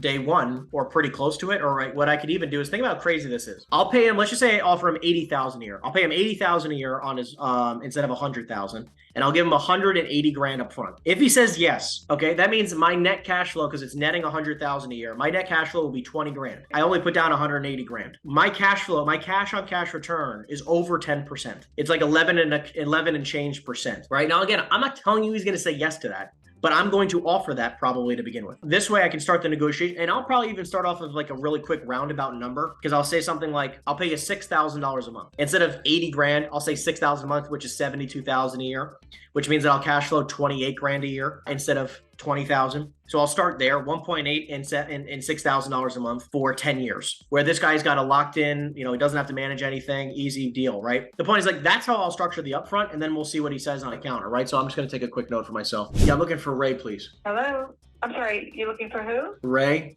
Property owner May I state. tell him who's calling? Yeah, my name is Henry. I was calling him about the property he owns on Highway 17. Okay, can I help you? He's not in today. I'm his assistant. Okay, great. Yeah, you can just tell him I gave him a call about the building. We run an investment firm locally, and we're trying to move quite a sum of money for a 1031 exchange, and I was curious if you might be open to selling the building. Well, we have several, so I don't know which one you're calling about. Well, yeah, I know he owns a couple dealerships. I actually have a few off-market properties on Route 17 he might be open to looking at, so I think it might be lucrative for us to chat. I mean, I know he might not be selling his exact property, but... No, we're not in the market to sell anything, and we actually have a broker that we work closely with if we're interested in buying anything. But thank you. I'm not a broker, so I'm not trying to list anything. I'm saying I have a lot of off-market properties that he might be able to buy off of us. But okay, sounds great. You let me know whatever works best. Okay, bye. Thanks, bye. This is the exact same situation, right? Like, she's a gatekeeper. I'm trying to get the guy on the phone. Do you see how the gatekeeper is making, like, she's coming up with her own bullshit answers, okay, which mean absolutely nothing. But she is the gatekeeper, right? She wants me to stay away from Ray. The guy's got a broker and he's a car dealer. I don't really give a shit about car dealerships. It's not my forte. It's not the types of properties I sell, right? It's just not my thing, so I could give a shit, right? Like, as soon as I saw it was a car dealer because I looked at the property address at the same time, I kind of lose interest. However, if this person hypothetically owned a big retail center, I obviously want to know who the fuck they are, right? Because they own that one center and I could probably sell more retail centers. Dealerships is a lot more about zoning and like restructuring deals where, someone who owns a big retail center, multifamily industrial, they're just going to buy as is existing properties. I'm not saying you can't work with those people. I just don't. I choose not to. Yeah, hi, Dwayne. My name is Henry. I was calling you about a building you have on Cooper Landing Road. How you doing? Can I help you? Yeah, I was calling you about the building because I run an investment office locally and we're looking to move some money for tax purposes. And I was curious if you'd be totally against selling the property. How much you offer? Well, that's why I'm giving you a call. I mean, I wanted to just clarify if you occupied any part of the building or if this was just an investment for you. It's just an investment. And just to clarify, you own the entire complex, correct? Or just one of the units? Entire complex. Okay, just wanted to make sure because sometimes I've gotten the wrong person on the phone. So obviously I've been doing a lot of due diligence online. I keep seeing several different numbers all over the place in regards to how many units are actually in the building. Would you be able to clarify for me? No, I'm not disclosing that information over the phone. If you want to make an offer, I can give you our email. You can send an offer over, and then I'll talk to my partner about it. That's perfectly fine. No problem. Go ahead. What's your email? Is this your cell phone number, Dwayne? Okay, great. I'll shoot you a text also so you have my information. My name is Henry. I'll get an offer over to you ASAP, and we'll see what we can do together, okay? Sounds good. All right. Thank you, Dwayne. Have a great day. Bye. So what I'm doing here is that, like, I got an interesting lead, right? Just quickly. I want to just clarify all the details that I possibly can because I want to send this person an offer and then I'll move on to the next lead. So I'm going to click next now because now that we got the contact information, we're all good. We can just rock and roll. I'm going to make sure I got the number correct and we're good. Hey, Carol. Hello. Is this Mr. Yes. Yeah, hi, my name is Henry. I was calling you about the building you have on Haddonfield Road. How you doing? I'm doing fine. How are you? Doing fantastic. Thank you so much. The reason for the phone call is I run an investment office locally, and I was calling you to see if you'd be totally against selling the property. You know what? You are the fourth different person to call me about this particular property. Just today? Need to sell it if you were around a 5 cap. I might get interested. I really did have to put any proceeds that you would give me, pay the taxes on it, and then get the same return I'm getting now. So it's highly unlikely that you're willing to pay up for it. I understand. And just to clarify, it's the Midas, right? Yeah, Midas is the guarantor. Just to also clarify, you don't own the Pep Boys, correct? I do not. Okay. Will you tearing those down? No. Just wanted to clarify because I know that they look like they're almost touching. I just wanted to make sure that they're those are two separate parcels. Okay. They were a lot behind. Yeah, I know. They're kind of like right up to the edge of the lot line. The market's right now. I am not interested in selling unless you just have to build something, and then you would have to pay me, north of the 2 and a 5 cap there. And it's just not the market right now. Yeah, no, I definitely understand. Maybe someday, but right now I don't need to sell. Well, why don't we do this, right? Like you said, you were looking at maybe a 5 cap if I can make sense of that number. Yeah, if you can do something like that. What was the NOI then? I don't have it in front of me, but I'm going to guess now and say, this is a guess. I'm pretty close to this. 115 net of everything. So 150. Understood. So again, I'm just ballparking. So you're looking for around around $2 million, somewhere in that vicinity. Well, a 5 cap, I think, would place it above 2 million. What is that? 2.1, I guess, right? Something close to that factor, right? So I haven't done that. I haven't done the math. That's fine. No, I understand, but you're looking for a 5 cap on the. In that vicinity, I had not done the math in that vicinity. I just signed a new 5-year lease. They've been my tenant for, geez, I guess about 40 years or so. I was gonna say Midas is a great company. Why all the sudden interest in this particular property? You are the 4th inquirer about this particular property. I own commercial real estate just like yourself, and I get all the same phone calls. And listen, there's a lot of people out there who are trying to make a buck. When I was out there hunting the bear, that's what I did. Yeah, like I don't blame them, right? I just it's just part of the business. I don't want you to waste your time. You'd have to provide me with the kind of terms I'm talking about, and if they're not suitable in today's market, then look elsewhere. No, I definitely understand that. I mean, tell me about this, Craig, real quick, and I'll let you run. I mean, do you happen to have anything else besides the Midas that you might be open to possibly selling? No, I'm actually unloading, and I have vacant property. Well, I'm in Florida. I live in Florida. Where in Florida? The 2 lots I have that I'd be interested in selling are in Port. I'll take a look. Let me see what I can do and see if I can do reverse look. An ambitious young man. Well, I appreciate that. Good chatting with you, Craig. Have a great day. This is why you always ask the question, do you happen to have anything else you might consider selling? It's why you always ask. Because you never know. And a lot of times you'd be freaking shocked where they're like, they're like so adamant about not selling a property or so adamant about selling a property for a crazy high price. And then they're like, actually, I do have something else that I need to get rid of. And they're like, why don't you just freaking everyone's like, well, why didn't you just tell me that? Well, that's not their job. Your job is to ask. Hello? Yeah. Hi, James. No, this is Tom. Oh, hi, Tom. I'm sorry. I was calling about a building you have on Church Road in Cherry Hill. How you doing? Good. How are you? Doing fantastic. Thank you. I run an investment company locally, and we're looking to move some money for tax purposes. And I was just curious if you'd be totally against selling the building you have here. No, we don't have any interest in selling it. I mean, do you happen to have any other properties you might be open to hearing an offer at least? I just need to move some money for tax purposes, like I was saying. We don't have anything else we want to sell either. I mean, it sounds like you're in the business of buying deals. I mean, like, if I came across anything we say no to that could still be pretty lucrative, would you want me to kick it your way? Yeah, sure. We'll take a look at it. Do you only buy retail, or what kind of properties do you look to buy? Mostly retail, yeah. Okay, retail and mostly South Jersey or anywhere in the state? South Jersey, suburban Philadelphia. Not really interested in the city of Philadelphia. I definitely understand that. I get that. And then do you buy value add, or what do you look for? Do you buy off of a cap rate, or what's ideal for you? More like value add. I mean, we do have a lot of Sherwin-Williams in our portfolio, so I would look to buy more of those. Yeah, they're great tenants. Outside of that, we would do value add. Mostly value add. Okay. Well, look, let me grab your email, and this way, if I have anything, I can at least kick you an email when I get something. Okay. Sounds good, Tom. Again, my name is Henry. This is my cell. I'll actually shoot you a text so you got my info, and then we'll keep in touch and see if I can kick you over some deals over the next coming weeks or coming months. All right. All right, great. Thank you. Appreciate you. Yeah, have a good day. Bye-bye. Not looking to sell this property, not looking to sell any properties he has, but you flip it into a buyer conversation immediately. You can't take too long or he's going to hang up on you, right? So I immediately flip it into a buyer conversation, kick him a few deals that we have locally and see if anything piques his interest. And then we can take it from there. Oh, this is Joe. Hey, Joe, my name is Henry. I was calling you about the building you have. How you doing? Good. Great. So the reason for the phone call is I run an investment company locally, and we're looking to move some money for tax purposes. And I was curious if you'd be totally against selling the property. No, it's not for sale. I mean, no, I operate my companies out of here and stuff like that. Got it. Unless it was obscene, I wouldn't be interested. Well, what would be obscene to you?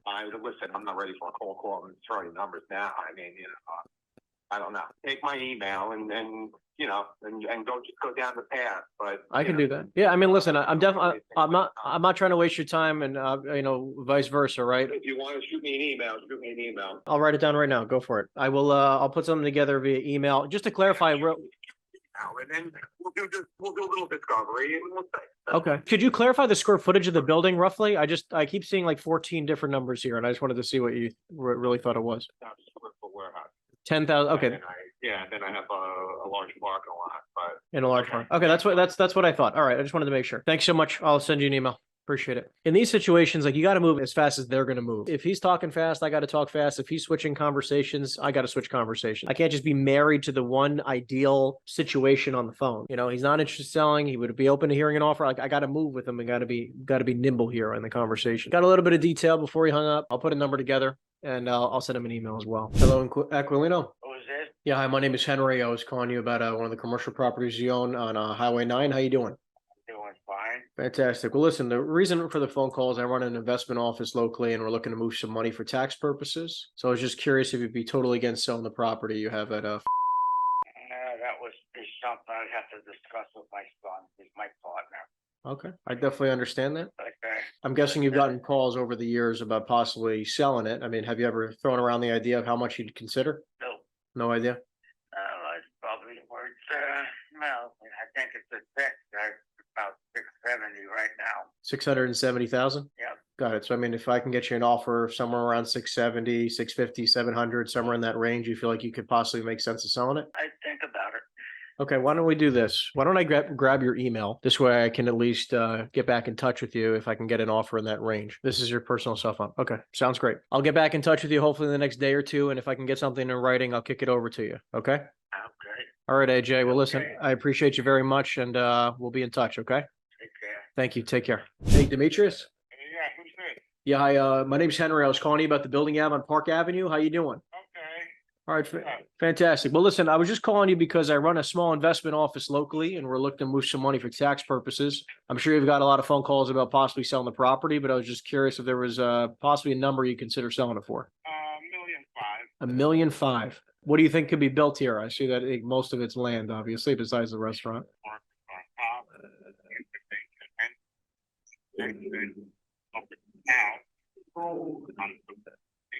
Got it. So you said, how many apartments do you think you can build there? Did you ever get like any type of? Okay, got it. So you don't know how many apartments can be built there. I was just curious. So like, did you get told by the township that you could put apartments there? They said yes. Okay. Just because like obviously I'd be curious because in order to pay $1.5 million, I'm imagining that you'd probably have to be able to put like 40 to 60 apartments there to make it worth it. Okay. Is that something you've ever had? You've never had a conversation with them about how many? No. And would you be open to an offer that was contingent on approvals?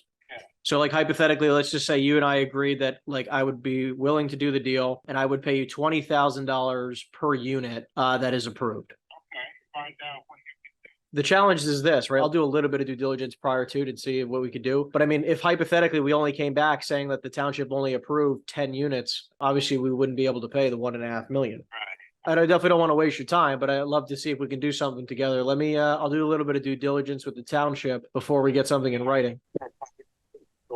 5 or 6 stories. You said, and they would do parking on the bottom floor?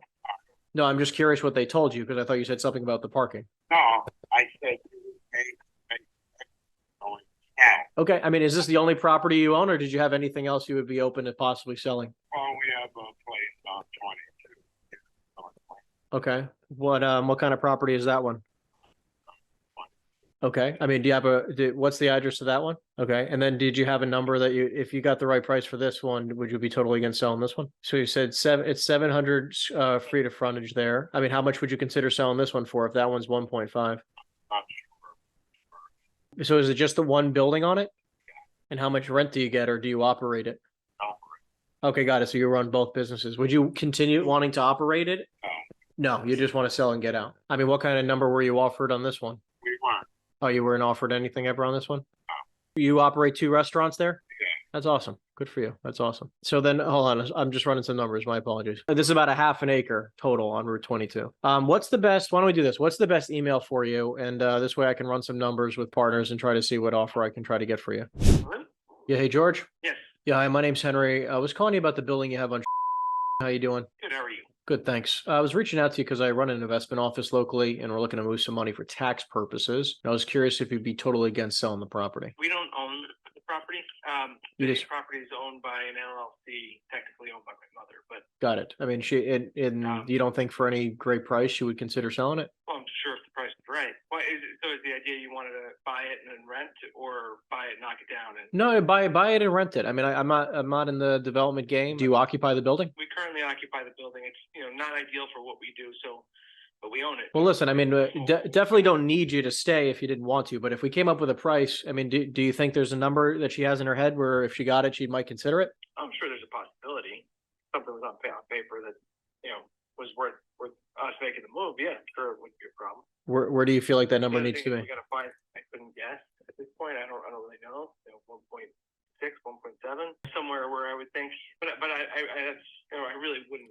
I'd have to, figure out what the property is actually worth. I know they said we were appraised at like 1.3 4 or 5 years ago, so I don't know where that puts us now. Well, I know obviously the challenge is that interest rates are really making commercial sales a little bit difficult, but I mean, I'm sure we can still try to make something happen. What's the best email for you so I can at least try to get something in writing to you? Just to be clear, obviously you said that you'd be looking for another space to go. So like we don't have to sign some crazy long lease, but we could try to structure something where like you'd lease it back for a year or like maybe, or let's say a year or two or something like that. But you could give us like a 6 months heads up of when you'd be leaving, right? Or a 90-day heads up of when you'd be leaving. Like this way you don't have to rush out of there, but you could leave almost anytime you want, kind of thing. Gotcha. That would make sense. Basically, the principles of the business now are all pretty much equidistant to this location. Aside from me, I'm further west, so I wouldn't mind moving to Farmingdale or out on 33 somewhere, but that's for everybody else. So I don't know what they'd all want to do. I get it. And I mean, it's technically zoned warehouse, correct? But it's technically used as a warehouse because I see like obviously the huge bay door. No, so we've got sizes. I think it's 5,000 feet, or maybe it's 5,000 feet of warehouse, 3,500 feet of office space. It's around 8,500 square feet. I think that's where we're at. Got it. I mean, tax records are showing 7,300. So I don't know if that rings a bell of a number or you have like maybe.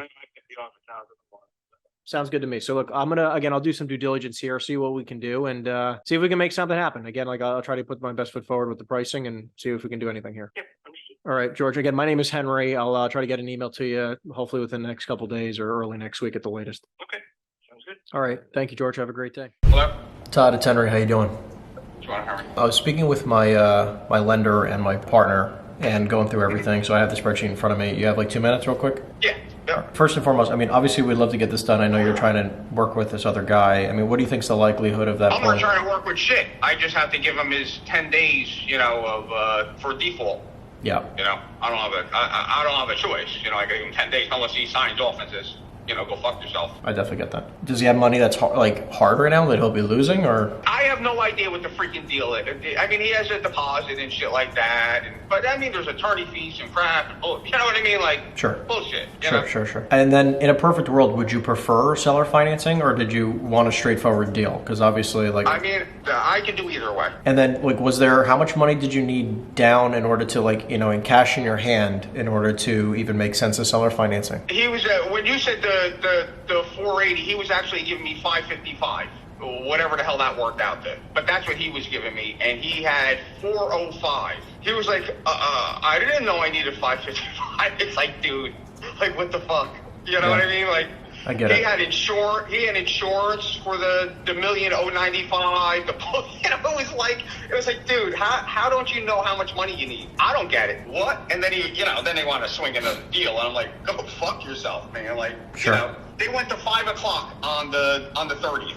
We're supposed to close at 11 o'clock on the 1st. Oh, so you've been in contract for a while on this. Oh yeah, no, all the shit is done. Like, everything's done. Everything's done. Well, I mean, if we did a fast close, I mean, what do you think we can make sense of here? In price, that's what I'm sticking to. I mean, it's worth it all day long. I mean, like right now, like based on the numbers we're pulling, it's like in order to pay your number, we would have to be somewhere around like 300. To do a seller financing deal, we'd have to be closer to like 300 grand down, and like 4.5 or 5% interest in order to even be profitable. I'm not doing that, and I'm not the banks aren't even getting that. You know what I mean? Like, they're getting way higher than that. No, I know, but I'm saying, like, look, what I'm saying is, like, I can go to a bank. If I can go to a bank and get the same terms you're offering, it's very difficult to make sense of seller financing. And I get it, and he didn't want to do that. So that was exactly what he, if you write me a check for $1.6 million, I get a check for $1.6 million, and I'm done. Whatever. Sure. I mean, but that's where I'm at. Well, because I mean, I was looking at this and I was like, look, I know that if we did like 1.3, we can close in 30 days, no seller financing, just a straightforward, cash close No financing contingency at all. Not interested. You can come up with every angle you want. It's I'm not interested in that. You know what I mean? It's like I'll keep it. Obviously, I'd love to do the deal. We don't have a problem with cash. The challenge is like we just don't want to lose money. That's my only thing. I just don't want to lose money every month. I get it. And there's no way of losing money on it because I mean I ran the numbers too. But I'm saying like, look, ready? Like I'll give you an example, right? I have all the numbers right in front of me right now. If we do a $1.6 million purchase price, would you be okay with like 400 grand down? On a 1.6. Yeah. What's the rate? Well, that's what I'm saying. Like, let's talk about it. I mean, like, can you do 5.5%, 6%? I mean, I would do 6, but you got to put more cash down. That's nominal. I mean, most banks are taking 60/40 LTV. That's 25% down, right? It's 400 grand because it's like a bank's willing to give me a loan at 25% down and 7.5% interest. So I'm just trying to be a smidge higher or a smidge below. And I get it. I mean, that's kind of your call. Is if you want to pay a point more and deal with a bank, you know, do a 1025 and do 25%, or just come up with, I mean, it's 80 grand. It's not like. No, I know, but the problem is that extra 80. No, I understand. I'm just saying like the extra 80,000 and a down payment completely skews my returns. I know it sounds like it's nominal, but like on a small deal like this, like that extra 5% down completely changes the deal, right? So I'm saying like if we could do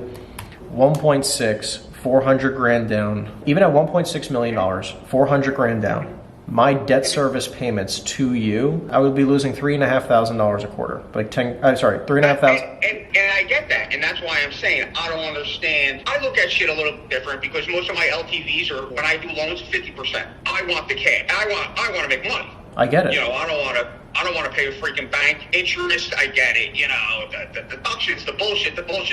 I have other write-offs that I can go flood shit with. You know, and you're not in any different of a boat than I am. I don't understand paying freaking interest. You know, absurdity of that because I want the freaking cash flow out of it. And like I said, some of these guys are paying cash. So you know, you're probably getting 2 G's a month for cash. That's a decent number on a little freaking thing, and they're undervalued. No, I get it. You can ask $500. You can ask $500 a month for those big units and get them, and people wouldn't even bat an eye. Look, I hear you. All I'm saying is like I said, like I just don't want to lose money day one. So like, I don't want to lose money either. If I can get it where like I'm breaking even or making like a couple dollars every month, which is still a very, very low return in grand scheme of things. Because look, I can leave the money in a savings account and make 5% a year. So it's like I'm just trying to make around 4%, 5% cash on cash plus in order for me to even get to break even. Because my debt cost right now, I'm losing $10,000 a quarter. I'm losing $40,000 a year at 1.6 million, 6% interest, and 400 grand down. So that's where and that's what I was saying. If you put more cash down, you're gaining that 6%.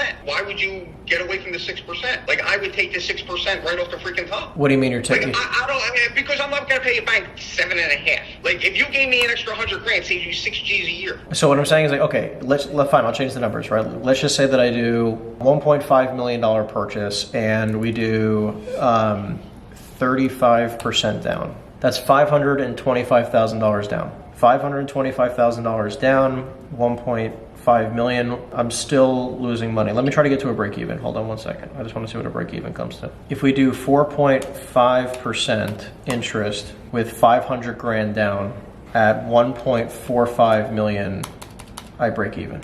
I could give you 500 grand down. I keep the thing, you know, because it gives me a good return. I mean, I have a great return on that place. I get it. I'm just saying, like, I'm trying to make it a win-win for both of us, right? So if like you want and 5, I get it. And the way he had it structured, I was willing to let it loose for that because I looked at it and said, all right, this kid's gonna pay me whatever it was, the $5 grand a month, you know, on interest and all this other bullshit like that. And you know, he had the option to buy me out. He had to give me 90 days notice. There was no, you know, buyout penalties, but he had to give me 90 days notice just so I can get my shit in order.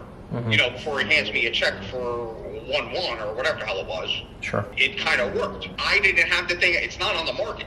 I didn't have it on the market. No, I get it. This kid came to me. And by the way, I'm only talking about doing like a 5-year note. I'm not talking about 10 years here. Like I'm talking about 5 years and refi out where it'll be a much faster payoff.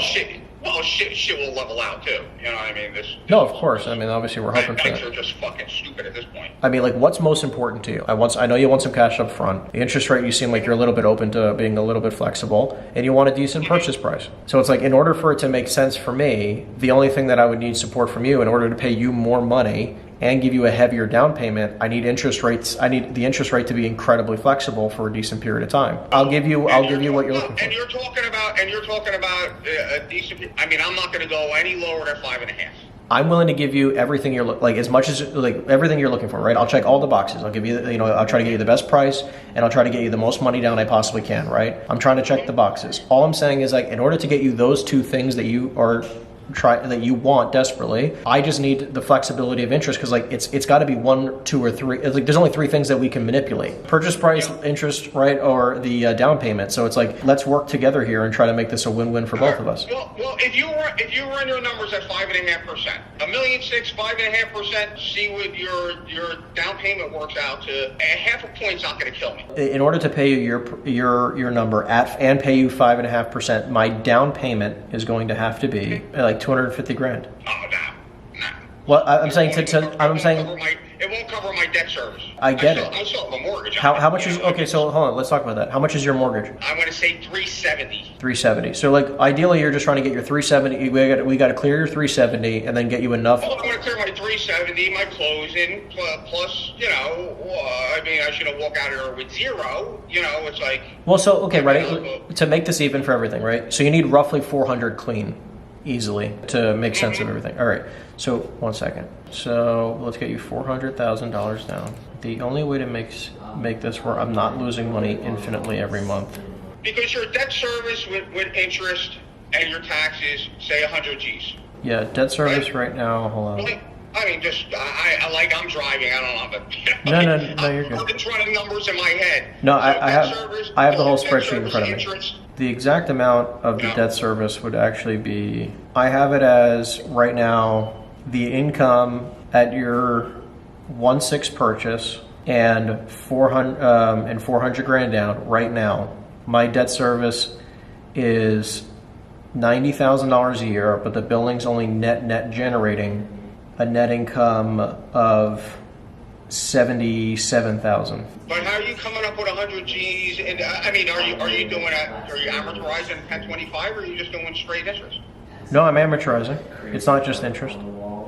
Oh, okay. So you're amortizing down to and the net income, like I have it. I mean, like I have a very strong net income. I ran it just the way you gave it to me, and it's like, I mean, again, like, would you prefer to just collect a check every month? I mean, instead of just a straight purchase. I mean, you're okay with that? You can give me a straight purchase, and you can give me a check every month. I mean, either way, it doesn't really, it's not a. I need to be one way or another. Well, I mean, like, okay. I just looked at my other deal as, fuck it, I'll collect interest because I don't need the cash. Sure. You know what I mean? That's the way I looked at it. Like, look, I don't give a shit. I'll collect interest on the place. What happens if we did like seller financing in like a second position? Like we put down. No, I'm not sitting second for anybody. Well, I'm saying like this way we can give you like, $1.5 million, $1.2 million down. I don't sit second. Got it. At a purchase price of 1.4, we can do either a straight deal or a 1.45 with 400K down and 6.5% interest. I can get you 5.5% interest, 400 grand down, all of that right now at 1.45 total purchase. Yeah, I'm not gonna leave money on the table. I'll keep the freaking place. You know what I mean? Because it makes money. I mean, I don't have a problem with keeping it. It's not on the market. It's not like I'm trying to sell it. It's just, it's a whatever. This kid just fell away. You left me a message. I gave you a call. If it works for you, it works for you. If it doesn't, it doesn't. It's a whatever to me. Mm-hmm. I get it. Look, I just want to make it a win-win, and like I told you, I'm just trying not to lose money every month. If I make a couple bucks, I'm okay with it. I get your position too. Like if it was me, I'd walk in there with more cash because I want the fucking money. I can flim-flam the money more coming in than I can going out. That's the way I look at it. And that's why I always do a 50% LTV. There's not a single property that's not 50% LTV on my portfolio. Sure. Because I can manipulate the money. Can we do a deal at 1.5, like with 400 grand down, 5.5% interest? No, I don't want to do it. I don't want to do a deal at 1.5. I had it, and he's not the only one that was kind of looking to do something, and I just kind of let it, I had a cash offer of 1.6. I mean, it's just, what it is. Your gains, your bullshit. You're gonna pay freaking taxes? Like, I was like, give me the less money, give me the interest every month, I'm cool. All right, let me try to manipulate some numbers here, and I obviously just want to be able to try to make this a win-win, like I keep saying. And no, I get it, and you're not in a different position than I am. You know what I mean? It's like we're kind of in the same boat, just different sides. You know what I mean? It's like I don't want to pay the fucking taxes. You don't want to pay the freaking interest. You want to get a freaking income on it. I get it all. You know, I mean, I just have a different view of the way I structure it is because I write my landscaper out of businesses. You know what I mean? It's like I can manipulate my money, and I'm not taking it as a profit to go let it loose and paying taxes on the shit. Fuck it, I have it come out of my fucking businesses. I mean, that's the way I do it. You know, I mean, everybody does shit a little bit different, but I got a shitload of rental properties and barely ahead on some and way behind on others. I mean, it's just, I adjust them every year. And, you know, you know what it is. It's just, I mean, you run your numbers, you see what the best thing that you can do and throw it at me and I'll let you know whether it's a yay or nay. And I'm just checking boxes because I got to go back to my partner in my bank, right?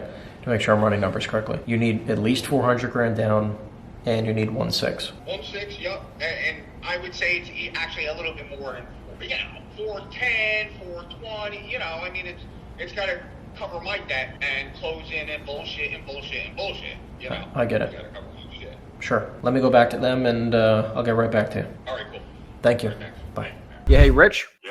Yeah. Hi, Rich. My name's Henry. I was calling you about the building on Canfield Road. How you doing? Yeah. What can I do for you? Well, I was reaching out to you because I run an investment company locally, and we're looking to move some money for tax purposes. And I was curious if you'd be totally against selling the property. Are you a realtor?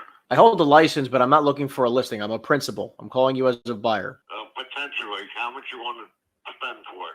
Well, that's why I'm calling you. I'm looking at the property right now, and I'm just curious what, do you happen to have a number in mind? Yeah, I've had it appraised at $2.5 million. $2.5 million. Okay, so just to clarify, do you occupy the building, or is this just an investment for you? It's an investment. I occupy part of it, and I have a tenant on a month-to-month on the other side. Got it. You have a tenant on a month-to-month on the other side. Okay, how much square footage do you occupy? About 4,000, 3,000. You occupy around 3,000, and they occupy how much? They occupy about 8,500 or 9,000. Okay, so the whole building's like 13,000 square feet. No, it's 10,500.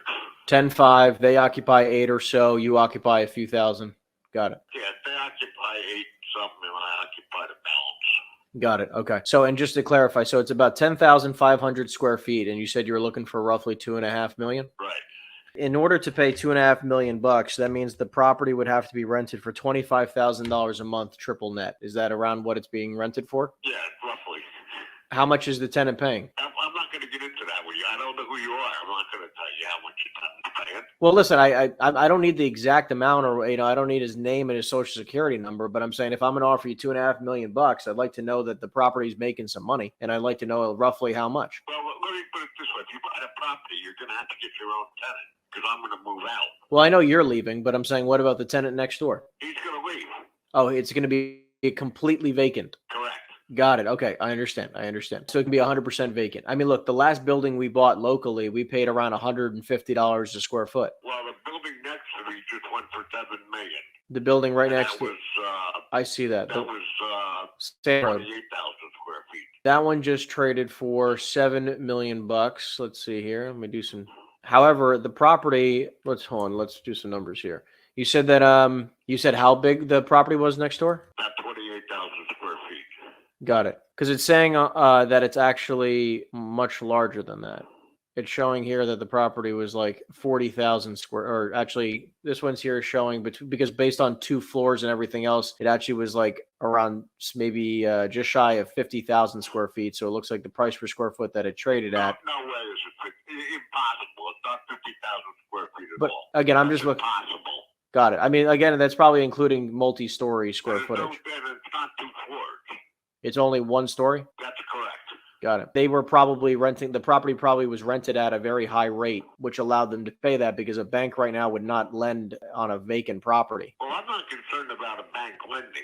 If you don't have the money and you have to go to a bank, there's no point in us talking. Well, look, Rich, I don't know who you've ever spoken with who's only buying properties cash in this type of economy right now. I mean, listen, we have more than $2.5 million in our bank account for the investment company, so we could, but nobody would. Why on planet Earth would I buy it 100% cash when I could buy 3 properties with the same amount of cash? Of course, we're going to get leverage on a property in order to. Well, at that you're gonna pay. I don't know. It depends on with the interest rates. Yeah, I mean, interest rates are incredibly high right now. You don't know anything about the inside of the building. What makes it so special that I don't know? You have no idea what the interior of the building looks like. Okay, so enlighten me. It's got multiple executive offices. Okay. It's got a full-blown custom kitchen. It's got a men's room with a shower, an executive office, the president's office with a bathroom and a shower. It's got a conference room with built-in vanity with water and ice maker. Yeah. It's got a lot of upgrades. It's got 9-foot doors, solid wood. Cost $1.5 million to renovate the inside. I got it. And it just had a brand new roof put on 3 years ago. Yep. And the stucco work was just done 3 years ago also. It was re-stuccoed. Got it. And it also has brand new HVACs. Got it. Right now, properties that are 35-foot ceilings, brand new construction, gorgeous, 100,000 to 1 million square feet are selling for $250 a square foot. Brand new product, gorgeous. This is like the stuff Amazon buys, right? They buy 200,000, 500,000, 1 million plus square feet. That's what selling for $250 a square foot. Maybe in Cedar Grove, you could probably squeak out maybe $275 for awesome 35-foot ceilings, brand new product. What's the ceiling height in your building? You said 9 feet? No. Or 9-foot doors? Not the doors. It's 14-foot ceilings. Right, so 14-foot ceilings are probably going to command a rent of somewhere in the mid-teens, right? So if rent is, let's just say, maybe $16 a foot triple net, which is still very good. 16 times the 10,500 square feet you have is $168,000 a year net income. Divide that into... Well, everything in my building is triple net. No, I understand. Everything in, most types of properties like yours would be triple net. So you'd earn around $160,000 a year triple net. Okay, at market rent, if the whole building was rented, that means the property's value is somewhere around $1.6 million. Because the challenge is that, like, you can't, a building with only 14-foot ceilings and it sounds like a decent portion of it is office is not what premier product is going for right now. Well, you know what? It sounds like it's not a building that you'd be interested in. That. Listen, I love your building. I know that You're telling me everything that's wrong with my. I don't need a guy to call me up and tell me everything that's negative about my building. Well, look, here's the thing, though. I am serious. I'm having this conversation. Well, Rich, here's the difference. I have money in my bank account and I'm ready to buy a property. It sounds like you're in a place where you're looking to sell your property. Yeah, but I'm not looking to give it away at the price you want to offer. Okay, so I'm curious, how did you come up with your pricing? I had a realtor. Okay, do you believe that every real estate agent told me what they can sell it for? Okay, so if they can sell that building for $250 a square foot, I would sell them a $700 million portfolio of properties I have right now. I would sell them every single property I have. I wouldn't trust whoever is telling you a valuation on the property right now, because if they have a person who could, they would be.